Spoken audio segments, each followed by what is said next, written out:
കാലം ദയാലുവായി ദാക്ഷിണ്യശാലിയായി വാഴുന്നോരീശ്വരൻ തിരുനാമത്തിൽ നിഖില ലോകങ്ങൾക്കുമേകരക്ഷകനാകും അഖിലേശ്വരനല്ലയോ സകല സ്തുതിയും. അഖിലേശ്വരനല്ലയോ സകല സ്തുതിയും. പരമകാരുണ്യവാൻ കരുണാനിധിയേ, വിധി പറയും ദിവസം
Punia Group of Institutions (KGI) proudly unveils its groundbreaking, cutting-edge campus, ushering in a new era of excellence in education.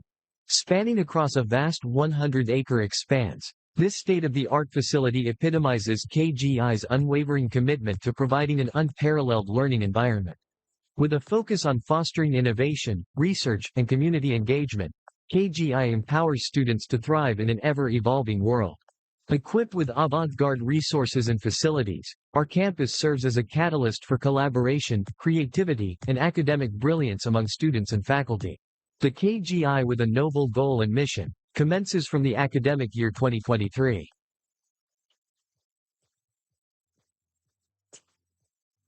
Cunha Institute of IAS Examinations.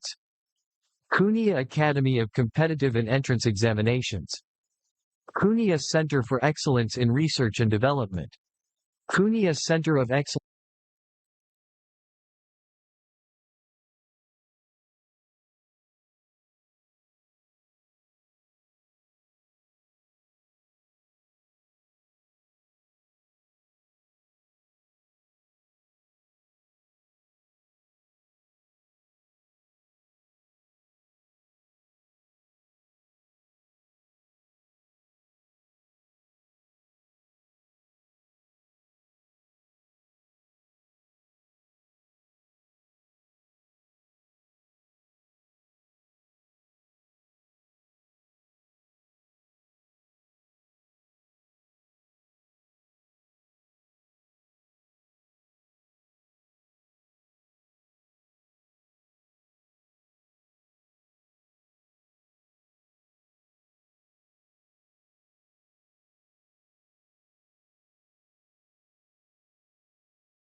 Check.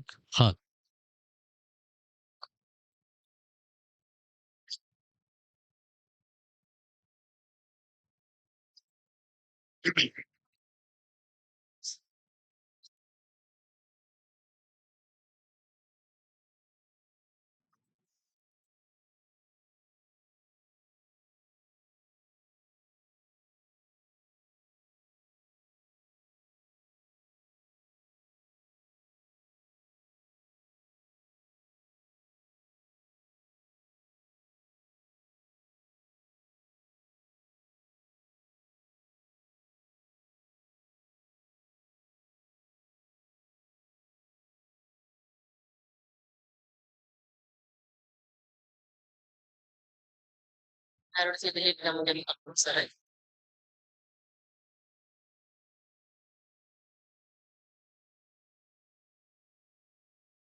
Listen.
Excuse me. Excuse me, sir.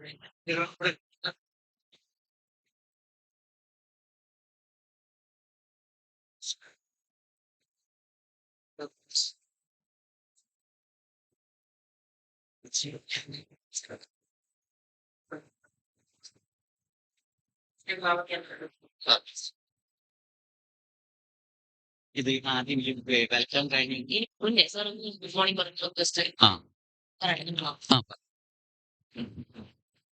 Good morning, everybody.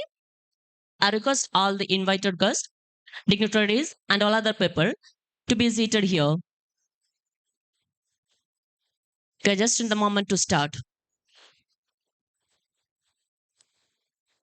Please come forward. Good morning, esteemed principals, distinguished guests, and visionaries of our academic community. We welcome you to the Principals Strategic Leadership Summit 2026, hosted by the Kunia Group of Institutions. Today, we gather under the theme of leadership and academic excellence as KGI progresses toward the establishing of University of Kunia. To begin this auspicious day, may I request everyone to stand as we welcome our dignitaries to the dais, followed by a prayer song to seek divine blessing.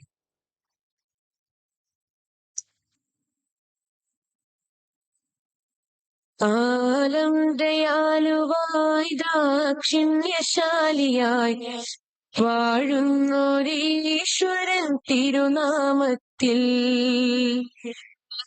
Nikhila ലോകങ്ങൾക്കുമേഘനാകും അഖിലേശ്വരനല്ലയോ സകല സ്തുതിയും അഖിലേശ്വരനല്ലയോ സകല സ്തുതിയും പരമകാരുണ്യവാൻ കരുണാനിധിയെ വിധി പറയും ദിവസത്തിൻ ഏകാധിപനെ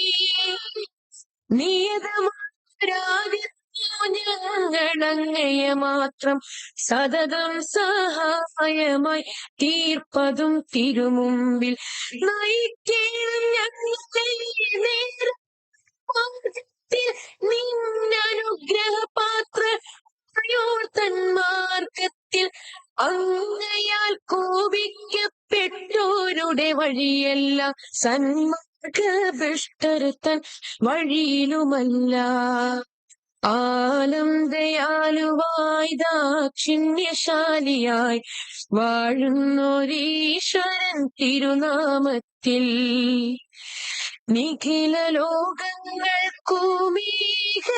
രക്ഷകനാകും അഖിലേശ്വരനല്ലയോ സകല സ്തുതിയും.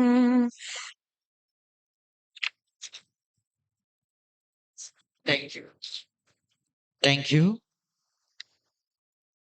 To officially set the tune for this summit, I invite Dr. Lakshmi Bhai P.S., Director of KGI, to deliver the welcome address.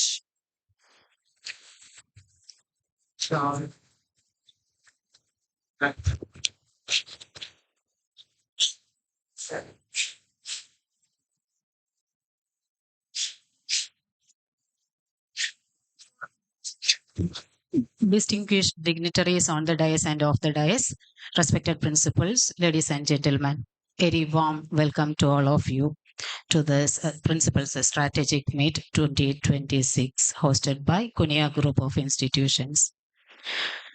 It is indeed a great pleasure to invite all of you to this eminent gathering of academic leaders, visionaries, and educators. At the very outset, I would like to welcome and offer my respectful and heartfelt welcome to our beloved chairman, the visionary architect behind the remarkable growth and transformation of Kunia Group of Institutions. Our chairman firmly believes that true education should not be a mere education. It creates academically successful individuals, but also shape the human beings with discipline, moral strength, social responsibility, leadership qualities, and compassion. His vision places equal importance of character formation and intellectual development. With extraordinary foresight and commitment to society, he has built an institution that stands as a symbol of quality education, values, innovation, and holistic development. Today, our institution stands as a center of excellence, admired with pride and respect by many. The recent achievement of our students clearly reflects the remarkable academic growth and excellence. Our students, Ms. Hania and Afif Kamaruddin, have brought great honor to the institution by securing first and second ranks in Arabic and Islamic history under Kannur University this year. We are also immensely proud of our civil service rank holder, Mr. Ashmil Shah, whose achievement has become a great inspiration for our student community. Adding to these milestones, our CBSE wing, Emin International Academy, achieved a proud 100% result, all of them having distinction in the 10th board examination. These accomplishments truly reflect the culture and the academic excellence nurtured within our institution. These achievements are truly the blessings of Almighty and also the results of the sincere, value based, and visionary leadership of our beloved chairman. It is this powerful vision that has driven Kunia Group of Institutions towards becoming a center of academic excellence, progressing towards the establishment of University of Kunia. Currently, we are awaiting for the approval from the government. So here I am welcoming Mr. Shahil sir for representing our chairman and management to this program. Welcome you, sir, to this program. I now take great pleasure in extending warm and respectful welcome to a renowned personality, Ghan sir of Ghan Global Studies, one of India's most admired and influential educators, whose dedication towards empowering students through accessible and quality education has inspired millions across the country. We are especially delighted to welcome sir to the Kunia Group of Institution, and we are delighted that Kunia Group of Institution is moving towards an academic and partnership with Ghan Global Studies. We believe that this association will create a significant opportunities for students and strengthen our mission, delivering high quality NEET and JEE competitive education. I am welcoming Ghan sir to this program. Welcome you, sir. I also extend my respectful welcome to our distinguished presidential address speaker, Dr. Gadar Mangar, former VC of Kannur and Calicut University. Sir's vast academic experience and visionary leadership, immense contributions on higher education are deeply respected by the academic community. We are honored by your gracious presence today. Welcome, Ghada sir, to this gracious occasion. Welcome.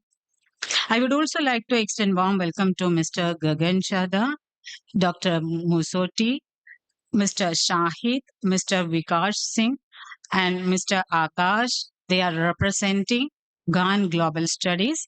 Mr. Ashraf, whose valuable support and dedication continue to strengthen the institution's growth. I further extend a warm welcome to our esteemed resource person, and also he is the director of Kunia IAS Academy, Dr. Sajid Ali, whose expertise and academic insights will undoubtedly enrich today's deliberations and discussions.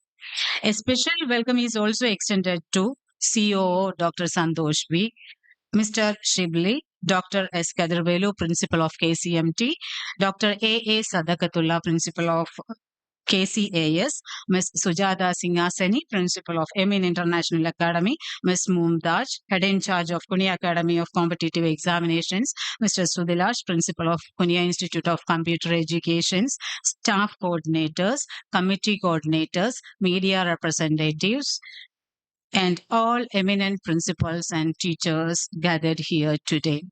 Once again, I extend my sincere and welcome to each one of you and wish this summit a great success. Thank you. Thank you, everyone. Thank you, ma'am. Administration and a scholar of great eminence who will be delivering the presidential address. Our next speaker carries the legacy of transformative leadership in higher education. Having served with distinction as the former Vice Chancellor of both Kannur and Calicut universities, his vision has shaped the academic journey of countless students across the region. In fact, for many of us present in this hall today, his influence is a permanent part of our professional history as we proudly carry his signature on our own degree certificates. As a leading authority on education policy, he joined us today to share his profound insights on the goal and aims of NEP 2020. It is now our privilege to invite the scholar of great eminence, Dr. Khada Mangar, former Vice Chancellor of Kannur and Calicut University and patron of KGI, to deliver the presidential address. Now, I request Nizar sir, the member of Management Trustee, to honor our patron with a token of love.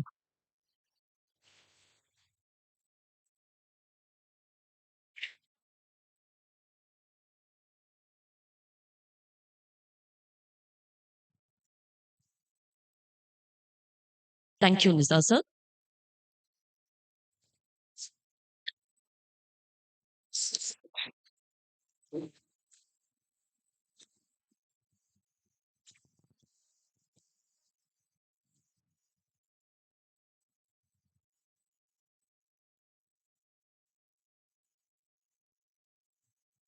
Dr. Khan, founder and educator of Khan GS Research Center, New Delhi. Dr. Lashmi Bhai, Mr. Shahil, the most, I don't call him a guest because he is the host of this institution, but the person who we love the most, Mr. Nizar, Dr. Sajid Ali,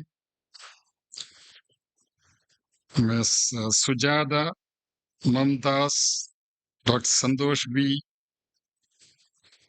other dignitaries who are assembled here on the dais and off the dais and assembled around this great institution, most venerable principals of various colleges, because principals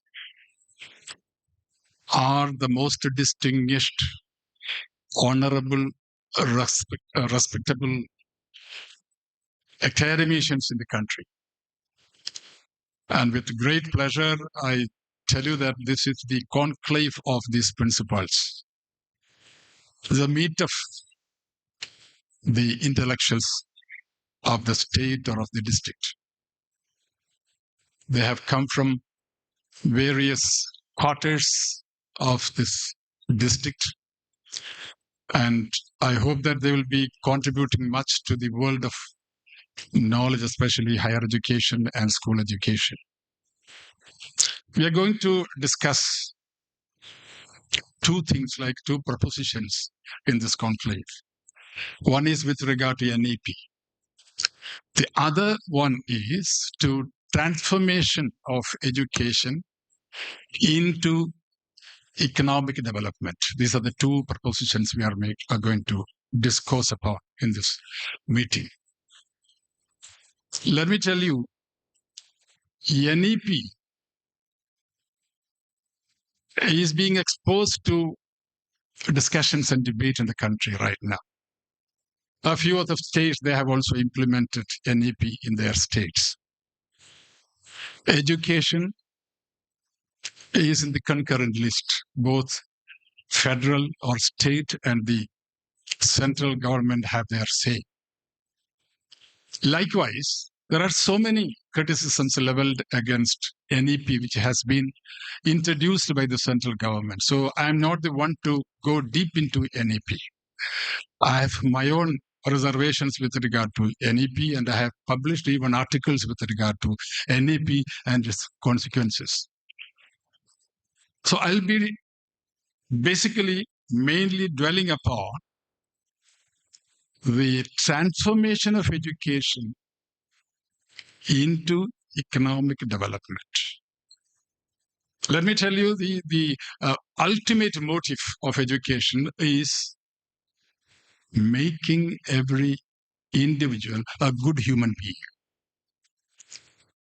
The ultimate motto of the society, by giving education to every individual, is to make a perfect man, to refine human beings, so that they will bring the culture and development of the society into the top.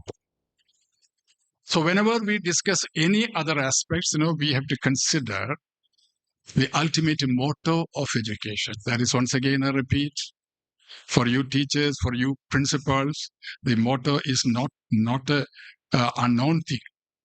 It is to refine human beings, and it is to make good human beings. And what is education then, after all? I told you the ultimate motto is a refinement, or making a human, or creating a very good human being. The ultimate motto, in fact, is to convert the human beings into tangible economic growth. All right? Innovation and enhanced livelihoods. So this process is not a very simple thing. The method, the how, is very important. So how to leave the past at the back and how to plunge into the future is the most important thing. Right? See, the process is involved in signing educational curricula with market demands. What the society is expecting from the education it depends upon the market demands, and emphasizing skill developments. All right? And fostering entrepreneurship to turn learners into creators of value. This is the most important word that I have just mentioned at the outset itself. Values. The present world, the current society is going ahead by ignoring values. This is the most important reasons why the world is going like this. What is truth and what is falsehood? We are not able to differentiate, disintegrate between these two different things. Innocent people are butchered like anything in the world, right? There are countries fighting each other. All these things are happening because of the lack of values in this world. Because no human being is eligible to kill others. Only God, Allah subhanahu wa ta'ala, is entitled to create human beings and to take them away. The ultimate aim of, I told you once again, the creation of human beings in this world is to serve others. وَمَا خَلَقَكُم مِّنَ الْجِنِّ وَالْإِنسَ إِلَّا لِيَعْبُدُونَ. Human beings and angels, I have created you to serve me. So service to the society is the most important thing, which is very clearly stipulated and envisioned in Holy Quran. And how to go to serve people. If you go again to Bhagavad Gita, there also you can find, see, Karmane vadikaraste ma phaleshu kadachana. Ma karma phalehe durbu mate sangostva karmani. Bhagavan Krishna is advising Arjuna, who was reluctant to take up his arms against his own brothers and sisters. He said, I don't want to fight. He put his weapon down. Then Krishna says, Arjuna, it is not your end. It is not your right to think about the results. You are asked to work. You are asked to bring in dharma into this world so that human beings can have a better life. So these two aspects are, one is given in Holy Quran, the other one is given in Holy Bhagavad Gita. So the most important weapon or the implement to transform the society is education. Narayana Guru has clearly said, if you want to bring in a revolution into the society, you need to bring in education. You have to educate people. Then how education and economy are related. See, when you invest money into the society for education, what will be the output? The output need not be in the form of money or income or economy will be boosted. No, it is not like that. See, when you invest money in the field of education, the output and the profit is the number of students or number of people who are educated and the degree they acquire.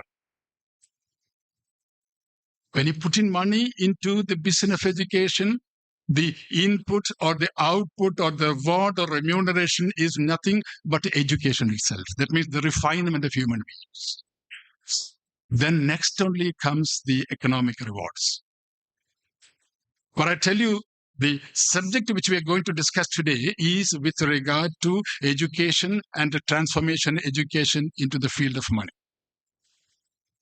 As a former vice chancellor, when I was in Kannur University, I had designed a curricula which will give 100% placement to all the students. We had a PG program like MSc Wood Science and Technology. I had invited the experts in front of me and asked them to design a curriculum which will guarantee 100% placement to all the students. And I gave them specific instructions also, because on my visit to Germany and other European countries, I found that things are going in a different way. Even those countries, especially for the PG departments and the MBA departments, it is not the university who are conducting interviews for admission to the various programs. It is the companies like Mercedes-Benz, BMW, and all other companies. They are conducting interviews. That means they'll be inviting these students to sit before them, and they will be selecting the students for admission or for studies. And their teaching is happening in such a way that 50% of their theory learning will be done at the university. And the rest of the 50% will be done at the factories or industries. Hands-on experience will be given.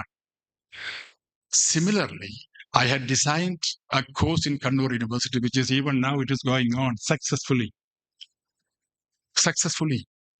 If when this Kunia institution becomes a university in future, inshallah, we hope that this will become a private university, the first private university in the state to come up. The new government comes, it will happen, I know. Definitely, this university will be a different university, like industry-linked programs will be commenced here. Again, I tell you, industry-linked programs, 50% of the theory classes will be conducted in the university and 50% will be given at industries and various other companies. And they will be given 2 certificates at the end of their examination. Like one certificate will be the certificate which will be signed by the concerned vice chancellor of that university. Another certificate will be signed by the MD of that particular industrial concern, stating that this particular student has 3 years or 4 years or 2 years the institution. So they'll be given 2 years of experience certificate, and they can go out anywhere in the world showing that I have experience of 2 years or 4 years or 5 years in this institution. So he's eligible to get and work, education, and employment anywhere in the world. All right. A recent survey was conducted by some particular experts in which a very pathetic kind of report came up, in which they said out of the BTech students who have qualified themselves in the university examinations, only 15% of the graduates are eligible to be employed. Only 15, not 50. 15% of the total BTech graduates are eligible to be employed. What does it mean? 85% of the graduates who have come successful or passed out from the university are not eligible at all to be employed. This is the state of affairs in our state. This is the state of affairs in our country, India. This must change. How to change? Before we change, we need to introduce industry-linked programs, skill-based programs. That is how we can do it. I'm given 20 minutes of time. That's why I'm talking at length. I think I have already completed 10 minutes, right? You please watch my time. I will stop within my time, stipulated time. Now, see, I told you that we need a skill-oriented learning, fine. That has to be the hallmark of every institution. All right? See, when we go for these skill-oriented programs, we must think about many people. Like, the second area in which I'm going to come is the support of entrepreneurship and innovation. You know Ambani, you know Adani, you know so many other entrepreneurs. You know Haji Ibrahim Ali. All these people are there. They have never gone to work under any companies or any institution. They have set up their own entrepreneurship. So you can see that nowhere in the world, the employees have never become millionaires. No, definitely they have contributed much to the growth of our country, growth of the world. Even this bulb, this was invented by, Edison. We invented it. The mic which I'm using here has been invented by foregone, like maybe a scientist. So many things are there. Air conditioning, this fan, everything has been invented by so many people who lived before us. They contributed much. What about employees, clerical people? Have they grown into rich people? And the answer is, even though they have not become very rich or millionaires or billionaires, the ultimate end of education is to create good human beings. If that is done, Srini, then fine. All right? So when you speak about this education, we have to think about all these aspects also. People, they tend to go to the comfort zone. Once you are employed, once you are given a government employment, you are safe. Nobody can hurt your feelings. Nobody can bring you down. When you reach at the age of 56 or 60, you will get retired and you will get sumptuous pension, like which I am getting. You are comfortable. You are safe. But think about the contribution you are going to give to the world. What contribution you are giving? So entrepreneurship must be encouraged. Innovation also must be encouraged. Because innovations can be conducted only after doing research. So research has to be encouraged.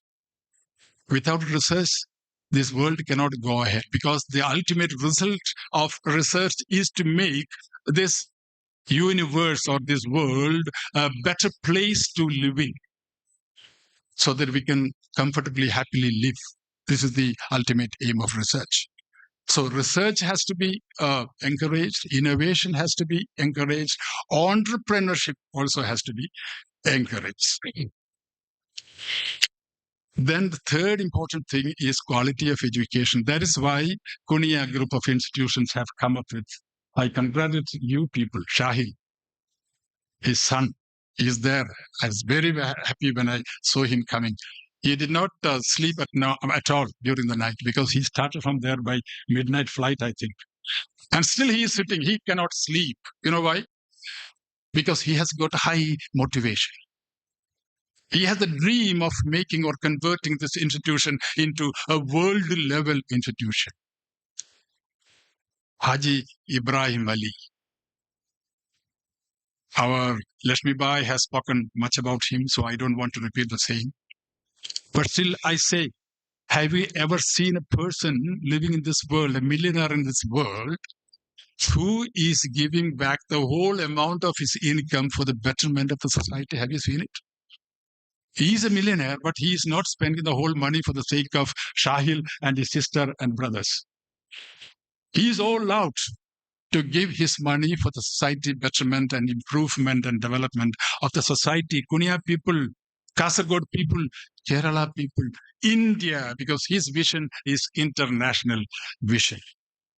That's it. Okay? I'm cutting it short.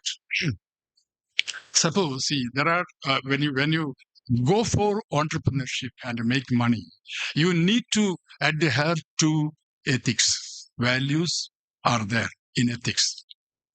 Even Prophet Muhammad sallallahu alaihi wasallam, he permits us to take only 20% of the profit.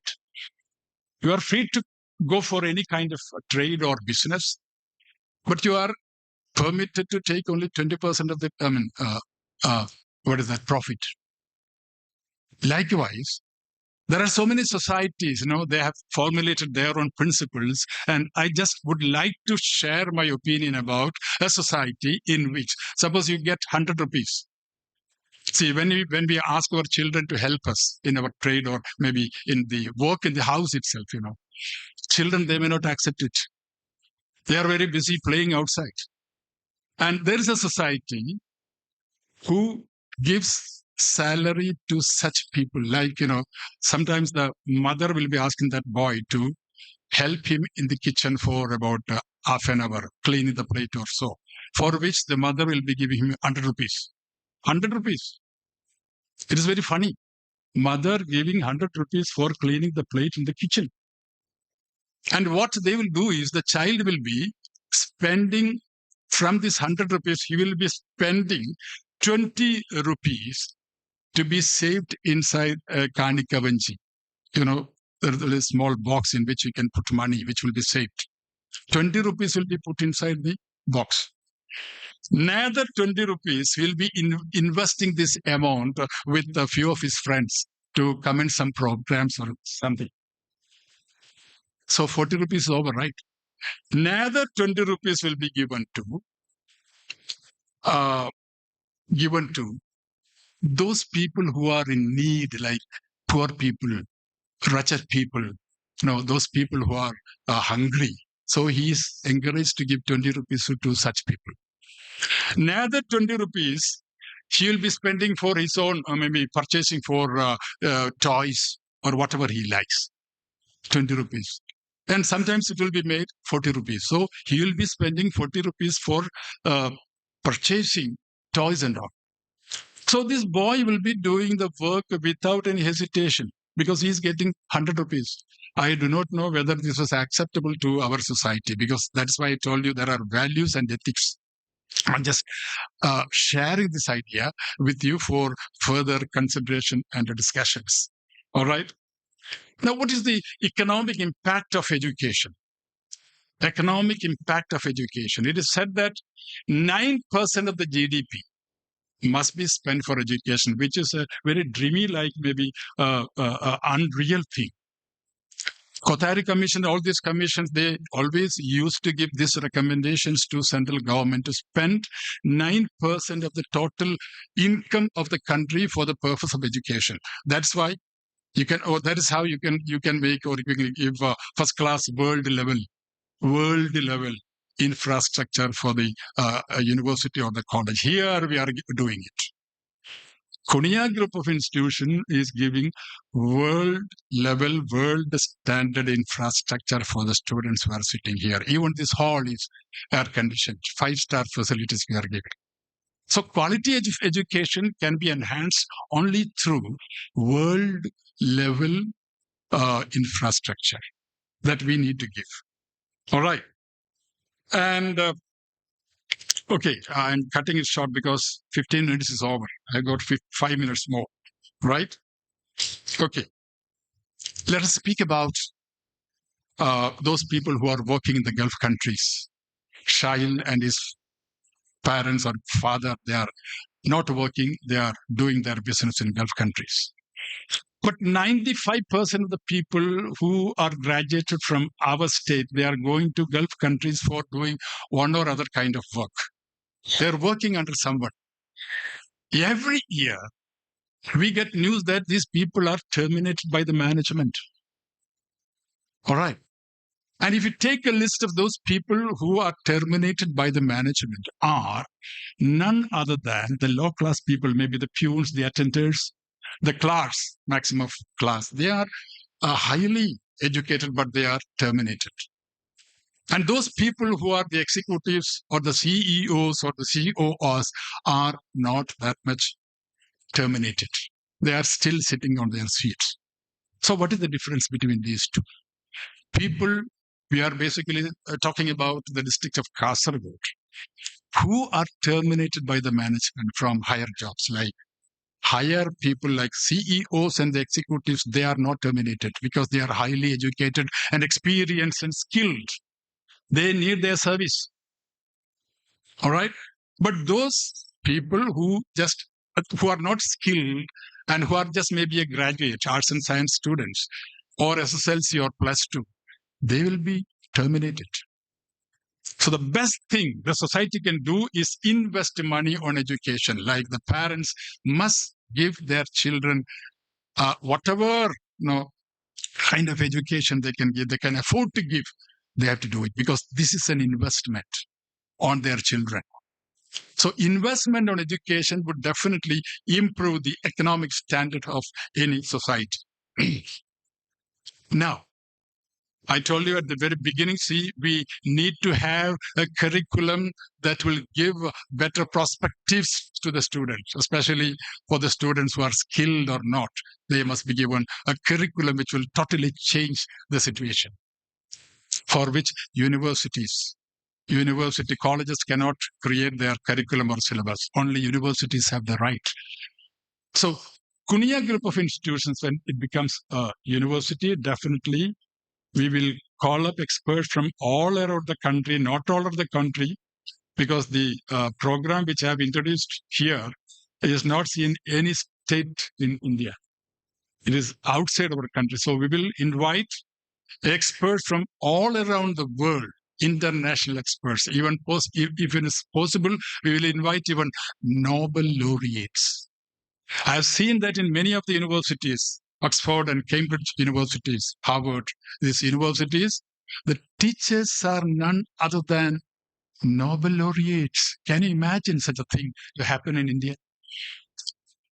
Anyone, have you seen anyone teaching here in the universities in India who are awarded with the Nobel Prizes? None. They got only 7 Nobel laureates in India, but they are not teaching in any universities. So Kunia Group of Institutes, with your permission, I request you to invite Nobel laureates to come and prepare the curriculum here so that Kunia Group of Institutions will be at the upper level. And we are going to set the standard not for the district, not for the state, not even for the country, but for the whole world. That's why global education we are going to give here. Quality of education must be very high. Otherwise, nobody will come and join here. Next, we have to focus on the fundamental skill with so many industries in which our students will be experiencing, getting their skills. Definitely industrial units inside the campus. For their time, like in the morning session, they'll be sitting in the classes for theory classes, and in the afternoon, they'll be working in the industries. We'll be commencing industries inside this campus itself. Now, the last one, see, we need to develop the local people. Kunia people, Peria people, Uduma people, Kasargod district people, state people. They see, when we speak about the arena, we are having our state in our mind. Our students must be given focus for their education. More needy people are there, they will be very highly intellectual, or their IQ will be very high. We will find out such people. We have technical experts here to find out such people, and these people will be given 100% scholarship so that the output will be very high. So these are the dreams. I think I can speak for about 2 or 3 hours. There's an article which I wrote about skill education in India. I don't have time to discuss all those things right now. My time is over. 20 minutes is over. Thank you very much for the patient hearing. And I welcome once again the principals of various colleges, because I respect the teachers very much. They are the people who have to be respected. It's not easy to become a principal of any institution.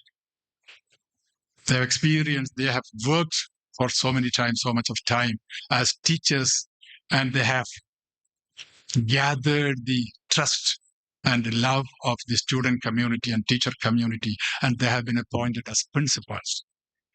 Principals are having administrative experience, they are having academic experience, so they are basically leaders who are the visionaries of that particular institution. They have come here. I respect you. I welcome you. I'm very happy that you are my friends, and thank you very much. Thank you all once again. Thank you. Thank you, Dr. Gautam Mangat, for the insightful presidential address. As you mentioned in your speech, it's our life is to serve others. You deliver the same to the society, sir. Now, we move to a historic moment in the journey of the Kunia Group of Institutions. We have often spoken about the need to bridge the gap between traditional learning and the demands of global competition. Today, that vision becomes a reality through a landmark collaboration between KGI and the Khan GS Research Center. The partnership has led to our newest venture, CASE, the Kunia Academy of Competitive Examinations. To officially unveil this collaboration and lead us into the next chapter of educational excellence, we invite the man who has revolutionized the digital learning across the nation. Ladies and gentlemen, we request Mr. Sahil Ibrahim Ali, the management representative, to welcome Khan sir with token of honor.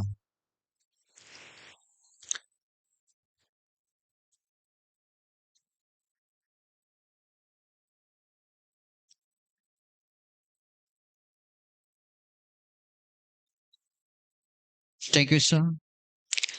We request Shahil sir and Khan sir to kindly come forward, press the button to launch our commemorative video, and then favor off with his inauguration address.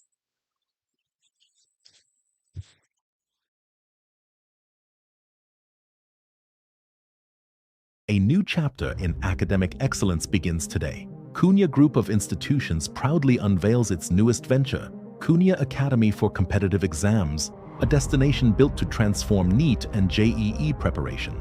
Designed with state-of-the-art infrastructure, modern learning spaces, expert mentorship, and a student-focused ecosystem, the Academy aims to nurture the brightest talents from Kerala and beyond. As part of this ambitious vision, Cunha joins hands with Khan Global Studies through a landmark collaboration that brings proven academic expertise and quality coaching to aspiring students. This is more than the launch of an institute. It is the beginning of a movement towards excellence, opportunity, and achievement. From dreams of becoming doctors and engineers to building future leaders of the nation, Cunha Academy is ready to shape the next generation. The future starts here.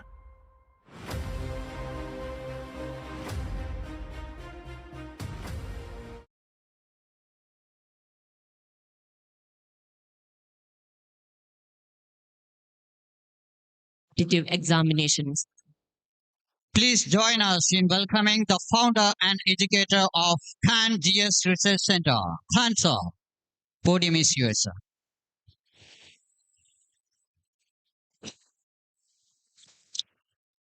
Thank you so much. First of all, thanks for opening this wonderful campus. Very thanks to Ibrahim Haji sir जिन्होंने इतना बेहतरीन campus दिया यहाँ पर, और साहिल sir जिन्होंने इस चीज को इतना बेहतर ढंग से मैनेज किया। और अभी हम सुन रहे थे खादर सर का, बहुत बहुत थैंक्स सर, आपने अपने इतने वैल्यूएबल चीजें हम लोगों को बताई। और डायरेक्टर लक्ष्मी भाई मैम ने बहुत अच्छी चीज तरीके से एड्रेस किया। आई थिंक आप हिंदी समझ रहे होंगे, अ लिटिल बिट समझते हैं। तो सबसे देखिए, एजुकेशन का इम्पोर्टेंस कितना चीज हो सकता है कि एक गरीब इंसान को अगर टॉप तक में जाना होता है तो उसको एजुकेशन एक ऐसा रास्ता होता है जो किसी को कहीं से कहीं पहुंचा सकता है, फर्श से लेके अर्श तक। और अगर कोई अर्श पे है, टॉप पर है, एजुकेशन नहीं है तो उसको ले आके नीचे रखने में भी उसको टाइम नहीं लगेगा। एजुकेशन के साथ साथ डिसिप्लिन का होना बहुत ज्यादा जरूरी है, वरना रावण भी बहुत ज्यादा एजुकेटेड था। रावण बहुत बड़ा ज्ञानी था, बट अहंकार आने की वजह से उसका सब चीज खराब हो गया। तो एक हॉर्स राइडिंग के टाइम पे हमें एक बढ़िया घोड़ा और एक लगाम बढ़िया दोनों होना चाहिए। अदरवाइज में लगाम अच्छे से आ भी रही है और घोड़ा मजबूत नहीं है तो हम रेस नहीं जीत सकते। Like education and money both are same, like this. Money is like a horse, बढ़िया मनी अगर हो तो हॉर्स है, बट एजुकेशन इज लगाम। अगर लगाम नहीं है ना तो घोड़ा कहीं भी चला जाएगा। तो होता क्या है कि मनी आने के बाद अगर एजुकेशन नहीं रहे तो डिसिप्लिन के अभाव में वो चीजें बहुत बिगड़ जाती है। तो एजुकेशन का बहुत ज्यादा इंपॉर्टेंस होता है किसी भी एरिया में। दुनिया में कौन डोमिनेट करेगा, कौन रूल करेगा, ये टोटली डिपेंड करता है किसके पास एजुकेशन कंट्रोल्ड है। Education controls the technology. आज जिसे हम एजुकेशन, आज से 200 साल पहले जिन्हें एजुकेशन को लगता था केवल किताबें पढ़ने हैं, वो लोग उतना इंपॉर्टेंस नहीं देते थे। जब वो चीजें इंडस्ट्रियलाइजेशन हुआ तो जिनके पास एजुकेशन था उन्होंने इंडस्ट्रियलाइजेशन को कैप्चर कर लिया। इंडस्ट्रियलाइजेशन के बाद अगला चीज आई टेक्नोलॉजी, टेक्नोलॉजी को कैप्चर किया। जिनके पास पहले से एजुकेशन का एडवांटेज था उन्होंने आईटी सेक्टर को कैप्चर कर लिया। अब अभी का टाइम है एआई का, अभी का टाइम एआई का। जिनके पास बढ़िया एजुकेशन है एआई लेके रोबोटिक्स में बहुत आगे जा सकते हैं। तो बहुत ज्यादा जरूरत होती है कि एजुकेशन को हम कितने ढंग से किसी चीजों को ले सकते हैं, और उसमें भी सबसे ज्यादा जरूरत होती है गर्ल्स एजुकेशन की। फीमेल एजुकेशन से सबसे अच्छी चीज ये होती है कि अमूमन देखेंगे घर में फीमेल ज्यादा अवेलेबल हो जाती है, जैसे माँ ज्यादा मिल जाती है, फादर कई बार बाहर के कामों में बिजी हो जाते हैं।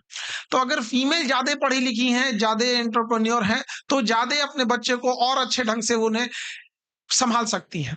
तो कई बार हमने क्या किया कि जैसे केरला में तो कहना नहीं पड़ेगा इस मामले में, एजुकेशन के मामले में केरला ने पूरे इंडिया के लिए लिटरेसी रेशियो सबसे हाई है, और यहाँ फीमेल एजुकेशन को भी बहुत ज्यादा इंपॉर्टेंस दी जाती है। बट पूरे ओवरऑल कंट्री की अगर बात करेंगे तो फीमेल एजुकेशन बहुत पीछे रह गई यहाँ पर। तो एजुकेशन बहुत जरूरी है। और आप सब प्रिंसिपल्स अपने अपने स्कूल के कभी आप गौर करके देखिएगा, एवरी स्टूडेंट जो भी पढ़ना चाहता है। कोई ऐसा स्टूडेंट नहीं होगा जो ये चाहे कि हम फेल हो। No one wants to fail. लेकिन ज्यादातर संख्या में बच्चे जो होते हैं, एक लार्ज नंबर में स्टूडेंट जो होते हैं, अच्छा मार्क्स नहीं ला पाते हैं या फिर सक्सेस नहीं हो पाते हैं। तो वो तो चाहता ही था ना, वो उसने तो कभी चाहा नहीं कि हम फेल हो जाएं। फिर भी वो क्यों हुआ? टंकी की तरह हम जितना पढ़ाते रहते हैं, फिर वो दोस्तों के बीच में जाएगा, घूमने फिरने जाएगा, उसको ड्रेन करके लेके आ जाएगा। तो हमें कंटिन्यूअस उसे फील करने की जरूरत होती है। तो स्कूल में बहुत जरूरी होती है कि उस बच्चे की नेचर को समझ के रखा जाए, वहां पे कैसे होता है। और स्कूल एक ऐसा चीज है जिसका इम्पैक्ट हमें पूरी लाइफ तक देखने को मिलती है। एक छोटे से एग्जाम्पल के तौर पे देखते हैं कि हम जब कभी ट्रेन में जाते हैं या कभी फ्लाइट में गए, ट्रेन रुकी या जैसे फ्लाइट रुकती है, अभी उतरने का टाइम भी नहीं हुआ, सब लोग भीड़ लगा देते हैं। चाहे से फ्लाइट हो गए या ये चीजें धीरे धीरे आदत कहाँ से लगी है? स्कूल की लास्ट पीरियड से लगी है। उसका लास्ट बेल बजा नहीं कि 10 मिनट पहले से वो रेडी बैठा है बैग लेके कि अभी हम भागेंगे यहाँ से, जैसे छुट्टी होगी, क्लास ओवर होगा, हम यहाँ से भाग जाएंगे यहाँ से। तो वहां से उसकी धीरे धीरे आदत लग जाती है। तो हमें जरूरत है कि हमें स्कूलिंग के टाइम से बेहतर सिखाने की, कि पेशेंस कैसे रख सकते हैं, डिसिप्लिन कैसे रख सकते हैं। वहां से अगर हम सही नहीं करेंगे तो गड़बड़ हो जाएगा। अमूमन हम देखेंगे कि जब हम अपने एंटरप्रेन्योर लाइफ में आते हैं, प्रोफेशनल लाइफ में आते हैं, बिजनेस लाइफ में आते हैं, तो कई बार हम लास्ट मोमेंट पे कोई काम करने लगते हैं, एट द लास्ट मोमेंट किसी चीज को। ये भी आदत हमें स्कूल से लगी रहती है, क्योंकि हमें जब कभी होमवर्क मिलता है या एग्जाम होती है या टेस्ट की तैयारी कर रहे होते हैं, तो हम एकदम लास्ट मंथ में या लास्ट 1 वीक में, जो लास्ट का वीक होता है, उसमें हम तैयारी बढ़िया से करने लगते हैं। और ये आदत हमेशा लगी हुई है, नर्सरी से लेके अपने कॉलेज लाइफ तक। उसने जो पढ़ाई किया है वो धीरे धीरे धीरे एकदम लास्ट टाइम पर ज्यादा फोकस किया है। लास्ट फोकस करने का ये निगेटिव होता है कि वो चीजें हमारी आदत में आ जाती है। और आदत में आने के बाद हो क्या जाता है कि जब हम अपने प्रोफेशनल लाइफ में आते हैं, बिजनेस लाइफ में आते हैं, तो वो आदत अभी भी रह जाती है हम लोग के अंदर, कि हम लोग लास्ट टाइम पे जगते हैं किसी काम को। तो स्कूल एजुकेशन में आप लोग ज्यादा चेंजिंग ला सकते हैं बच्चों के पास, क्योंकि वो एक लंबे टाइम तक स्कूल में रहता है, अपना डेली लाइफ का 5 से 6 घंटे स्कूल में बिताता है। और अगर कोई फेल हो जाता है अपने लाइफ में, तो कहीं ना कहीं इसके लिए एक कॉलेज, इंस्टीट्यूशन और ये कब जिम्मेदारियां लेंगे। एक अगर बच्चा सक्सेस हो गया, एक स्टूडेंट सक्सेस हो जाता है, तो पूरा कॉलेज उठ के आता है कि हाँ, इसको हमने बताया था। लेकिन जब किसी यूनिवर्सिटी से, किसी कॉलेज से जब बच्चे फेल होके जाते हैं, लाइफ में बहुत अच्छा नहीं कर पाते हैं, तो भी आके आप कहिए कि भैया मेरे यहाँ का ही निकल गया, किसी काम का नहीं रह गया यहाँ पे। तो हम अपनी जिम्मेदारियों से पल्ला झाड़ लेते हैं। ऐसे नहीं हो सकता है। डे बाय डे चीजें चेंज हो रही हैं। अभी का जो जनरेशन है, जो हम लोग का जनरेशन है, उसमें चीजें हर साल दुगनी रफ्तार से बढ़ती थी। बट आने वाला फ्यूचर बहुत डेंजरस होने वाला है, क्योंकि एआई एंड रोबोटिक्स हर साल 10 टाइम्स बढ़ रहा है। तो हमारे लिए हर अगला साल डबल चैलेंज होके आता था। आने वाले टाइम पे हर अगला साल 10 टाइम्स चैलेंज लेके आएगा। आज आप किसी रोबोटिक्स को देखिए, अगले साल देखेंगे एआई एंड रोबोटिक्स में, उसमें इतनी ज्यादा चेंजिंग आ चुकी रहेगी जिसका कोई हद नहीं। हम लोग के टाइम पे अगर हमें कोई चीज नहीं आ रही है, तो हमें केवल किताबें बता सकती थी या हमारे टीचर्स बता सकते थे। आज बच्चों के पास हाथ में एआई है, वो कुछ भी पूछ सकते हैं, गूगल है, कहीं से सर्च कर सकता है, बशर्ते उसकी चीजों का वो पॉजिटिव यूज करे। उसको इंटरटेनमेंट के तौर पे यूज करने के लिए वो अपना टाइम बर्बाद कर देता है। दुनिया का सबसे एरोगेंट चीज होता है टाइम। अगर हम टाइम को आज वेस्ट करेंगे, टाइम कल हमें वेस्ट करके रख देगा यहाँ पे। उससे ज्यादा एरोगेंट कोई नहीं होता है। और टाइम के कई चीज होते हैं, जो यस्टरडे है, यस्टरडे जो बीत चुका है, yesterday is waste paper, today is news paper, so study carefully, and tomorrow is question paper, and if we destroy our question paper, the whole life will become a tissue paper. तो पूरी life spoil हो सकती है। तो जरूरत है time को बेहतर ढंग से मैनेज करने की और एजुकेशन में चेंज लाने की। कॉम्पिटिटिव एग्जाम के टाइम पे हम लोगों ने जब स्टार्ट किया खान ग्लोबल स्टडीज, आज से 10 साल पहले हम लोगों ने स्टार्ट किया, उस टाइम हम लोग के पास केवल 10 से 15, 6-7 स्टूडेंट थे। 10 स्टूडेंट्स में 6-7 का एडमिशन था, बाकियों का एडमिशन भी नहीं था। और वहां से हम लोगों ने स्टार्ट किया, और फीस हम लोग ने उस वक्त भी रखे थे 200 रुपीज, और फीस वॉज ओनली 200 रुपीज। और उसके बाद से हम लोगों ने इसे पढ़ाना चालू किया। धीरे धीरे बहुत सारे इंस्टीट्यूशन बड़े होते गए, बीच में लॉकडाउन हो गया। लॉकडाउन के बाद चीजें अचानक से ऑनलाइन शिफ्ट हो गई। हम लोग जैसे इंसान को ऑनलाइन आता भी नहीं था, लेकिन जरूरत यही है कि अगर हम टेक्नोलॉजी को नहीं सीखेंगे तो टेक्नोलॉजी हमें बर्बाद कर देगा। हमको हमेशा वक्त के हिसाब से एडॉप्ट होना है, अदरवाइज में डायनासोर भी इस अर्थ पर रूल करते थे। डायनासोर से ज्यादा पावरफुल कोई नहीं था, बट डायनासोर भी अपने आप को एडॉप्ट नहीं कर पाया इस चीज को। आज डायनासोर खत्म हो गया है। दुनिया बहुत तेजी से चेंज होती है। आज से 20 साल पहले जिसके हाथ में नोकिया मोबाइल होता था, वो उसके लिए एकदम साइन ऑफ स्टेटस हुआ करता था, नोकिया मोबाइल। लेकिन जब चीजें सिम्बियम से एंड्रॉइड पे चेंज हो रही थी तो नोकिया ने अपने आप को चेंज नहीं किया, आज नोकिया बर्बाद हो गया। तो दुनिया में जो कोई भी अगर शिफ्टिंग को नहीं समझ पाया, अगर वो चेंज नहीं हुआ तो बर्बाद हो जाएगा। लॉकडाउन में हम लोगों ने इसे रियलाइज किया कि ऑनलाइन एजुकेशन कितना जरूरी है। ऑनलाइन एजुकेशन से हम लोग कहीं भी जा सकते हैं। तो ऑनलाइन एजुकेशन और एफोर्डेबल एजुकेशन ये बहुत ज्यादा जरूरी है। तो उसमें हम लोगों ने ऑनलाइन जब स्टार्ट किए तो 200 रुपए में हम लोगों ने पढ़ाना चालू किया, और आज के टाइम पे 2.5 करोड़ स्टूडेंट्स पढ़ रहे हैं। 2.5 करोड़ स्टूडेंट, 25 मिलियन स्टूडेंट्स। और हमारे एप्लीकेशन पे, गूगल प्ले स्टोर एप्लीकेशन पे 1.5 मिलियन, 1.5 करोड़, 15 मिलियन स्टूडेंट्स पढ़ रहे हैं। तो इतने स्टूडेंट तक पहुंचने के लिए सबसे ज्यादा अगर कुछ हेल्प किया तो ऑनलाइन एजुकेशन हेल्प किया। लेकिन इसके साथ साथ एक कॉलेज एजुकेशन बहुत ज्यादा जरूरी होता है। Difference between school and college both are equal thing. Is initial stage is school and after senior college student.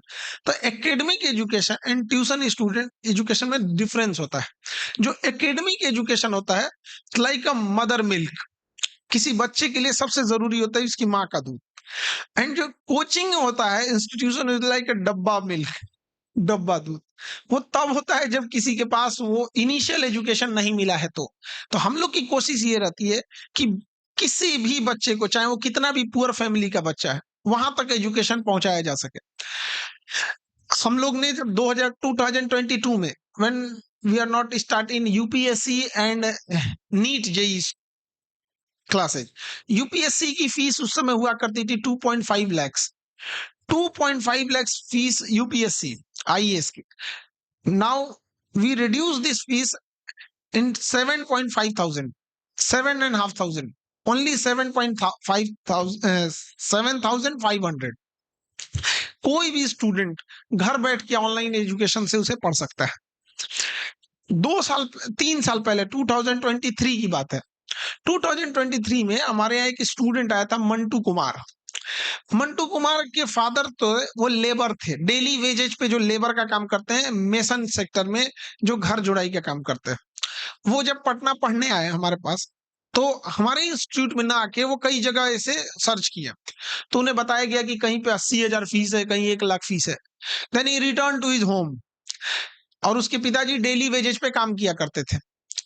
जब वो घर गया तो उसे किसी ने बताया कि खान ग्लोबल स्टडीज में जेई और नीट के क्लासेस स्टार्ट हुए हैं, और बहुत एफोर्डेबल प्राइस में स्टार्ट हुए हैं, और सारे बेस्ट फैकल्टी कोटा से। तो हमने उन्हें क्या किया कि कोटा में बहुत सारे टीचर हैं जो पढ़ाना चाहते थे, बट क्या है ना कि वहां पर एक डिस्क्रिमिनेशन फेस होता है कि जो बच्चे अच्छे हैं फोकस उस पे करो, बाकी पे उतना फोकस नहीं करो। तो हमने जो वहां पे टॉप टीचर्स थे उनको हम लेके आए, और हम कहें कि आपको यहाँ पर उन बच्चों को पढ़ाना है जिनके पास पैसे नहीं है, फाइनेंशियल वीक है जो स्टूडेंट। तो वो बच्चा वापस आया और कहा कि सर जितनी आपकी फीस है ना, उतना बाकी के लोग जीएसटी मांग रहे थे। तो जितना जिनके फीस पे जीएसटी थी उतनी फीस को पढ़ा रहे थे, और उसके पास सही से हवाई चप्पल नहीं था। उसके पिताजी उसे लेके आए थे। 1 साल की पढ़ाई के बाद आज मंटू कुमार केमिकल इंजीनियरिंग से अपनी बीटेक पढ़ाई कंप्लीट कर रहा है, पढ़ रहा है वहां पे आईआईटी खड़गपुर में। आईआईटी खड़गपुर चला गया वो बच्चा वहां से।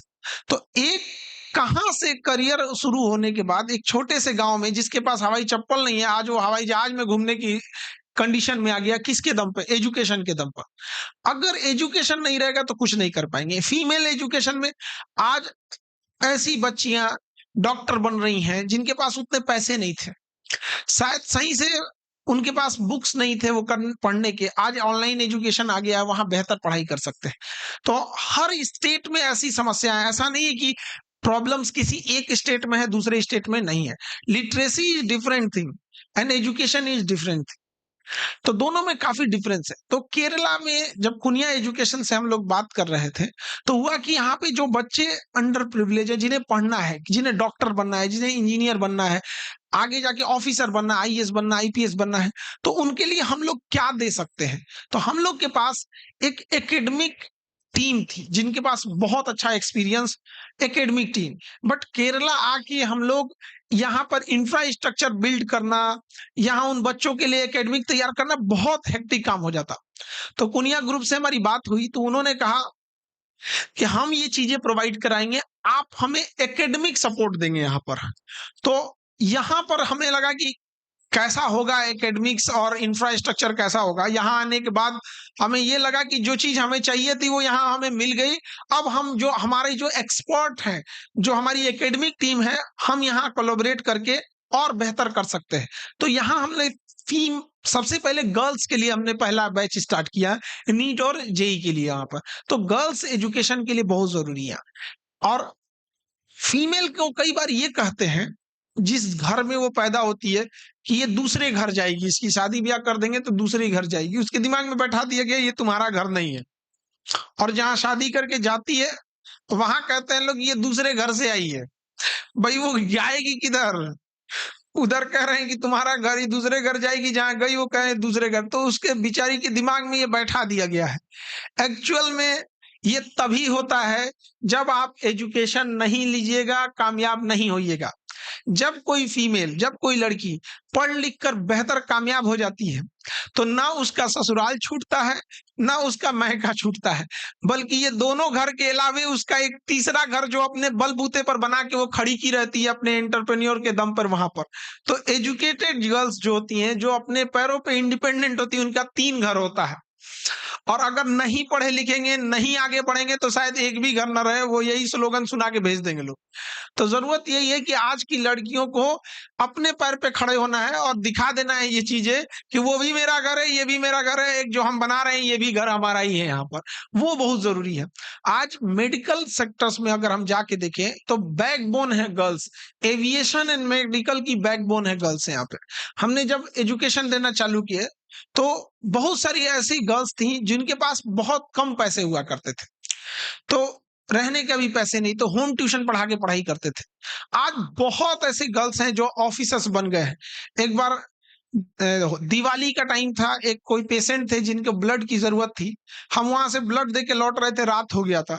तो एक पुलिस ऑफिसर थी लेडीज, उसने गाड़ी रोक दिया और हम अचानक गए थे क्योंकि ब्लड देना था। तो मेरे ड्राइवर नहीं थे, हम अकेले लेके चले गए थे। वो मेरी गाड़ी भी, कार भी एकदम ब्लैक कलर की थी और रात के टाइम पे शीशा लगा तो पूरा ब्लैक ब्लैक लगता है। तो उसने रात को 11-12 बज रहे थे, रुकवाया यहाँ पे, निकलिए बाहर आइए यहाँ पे। तो एक कांस्टेबल थे, वो लेके गए, कहे कि मैडम वहां बैठी है, चलिए।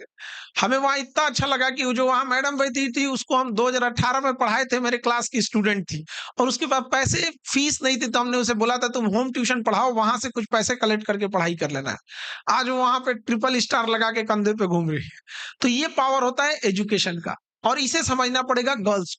तो गर्ल्स एजुकेशन बहुत ज्यादा जरूरी होता है। तो हम लोग के पास जो एकेडमिक सपोर्ट हो सकता था, हमने उस चीज को प्रोवाइड किया और यहाँ हम लोग प्रॉपर एकेडमिक सपोर्ट देते रहेंगे और हमेशा यहाँ हम लोग विजिट पे रहेंगे ताकि कैसे पढ़ाई को किया जा सके।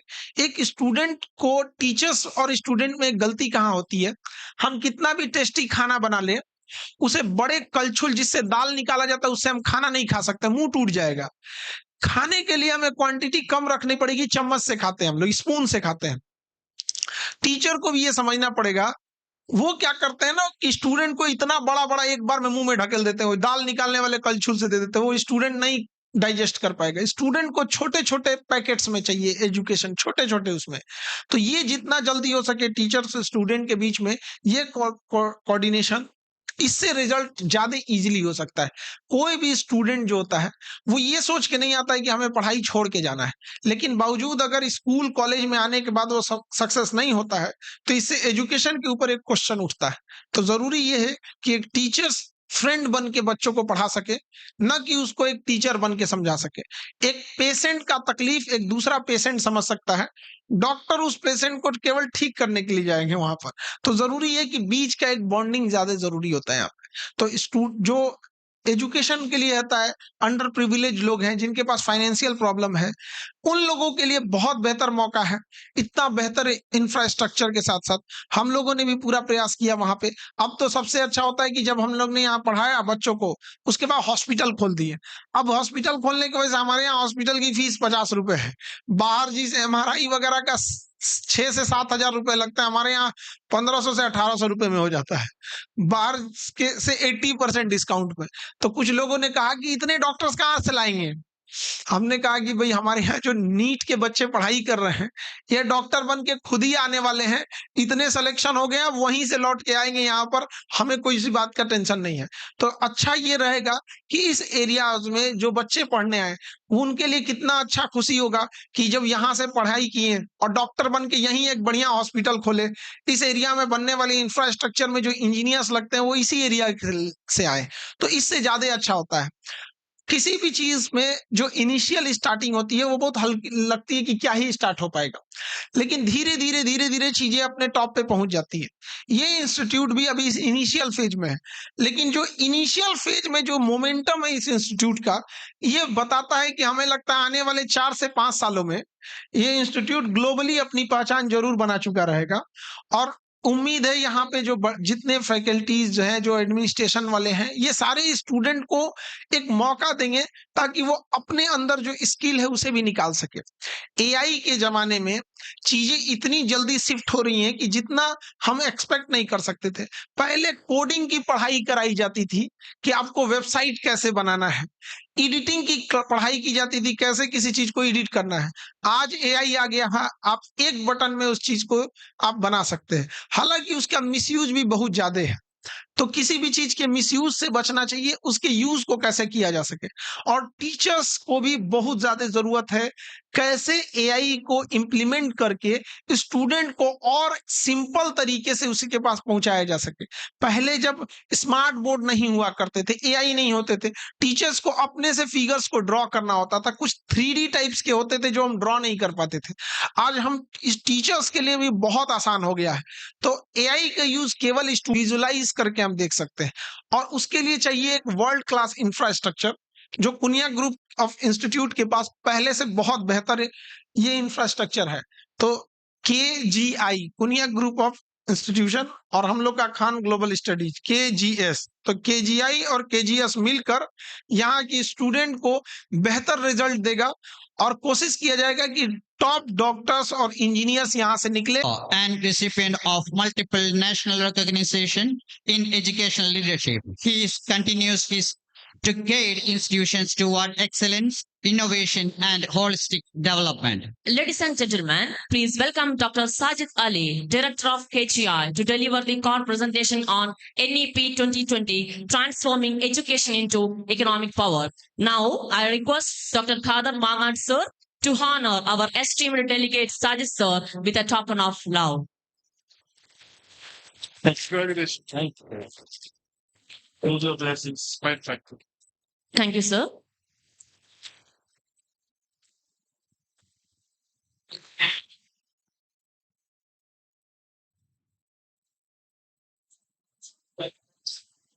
Good morning to one and all present here. I hope that I'm not going to disturb your short break of tea break. Huh? Am I audible or reaching to you or not? At least you raise your hand. Your presence is needed. Thank you. Thank you. It gives me immense pleasure to stand and speak in front of you. You have spoken a lot. I am nothing. You know, most of the time we learn from our student. But think about me and myself. When I was having this think about me and myself, when I was having a discussion with Dr. Kadir, and he was talking about the vision and mission of Chairman Ibrahim sir, I was really touched, and I am touched. Yesterday evening, when I was having my flight from Delhi to Mangalore, along with my daughter. One of my very close friend was there to airport. Khan sir knows him very well. He's very close friend of mine, dear friend of mine, Mr. Vikas, who is running the Drishti IOS. Vikas Divikirti. You might have been seen into some YouTube or something else. So he told, why are you going there? Even my daughter told me, asked me about why we are going there. I didn't have the answer. Because even I was not sure why I'm going there. Very frankly, I'm sharing with you because we all are educationists. Because if it is about only the career or money, I have it. Vikas told me why you are going there. You are a wonderful teacher and you all are wonderful teacher. I take the classes in Drishti IS in GS and anthropology. And whenever I go, the student misses me. That I carry that pride, sir. Very frankly and speaking my heart and sharing with you, I was not sure why I'm going. Even at night when I was moving from Mangalore airport to this place, I thought, I spoke to my daughter and she was looking at me, doctor. And we could, sometimes we don't speak, but we could speak through the eye contact. कि यहाँ क्यों आ गए भाई? Where are we? But the moment I entered and I saw the vision is coming in the form of concrete, mortars and bricks, I was happy.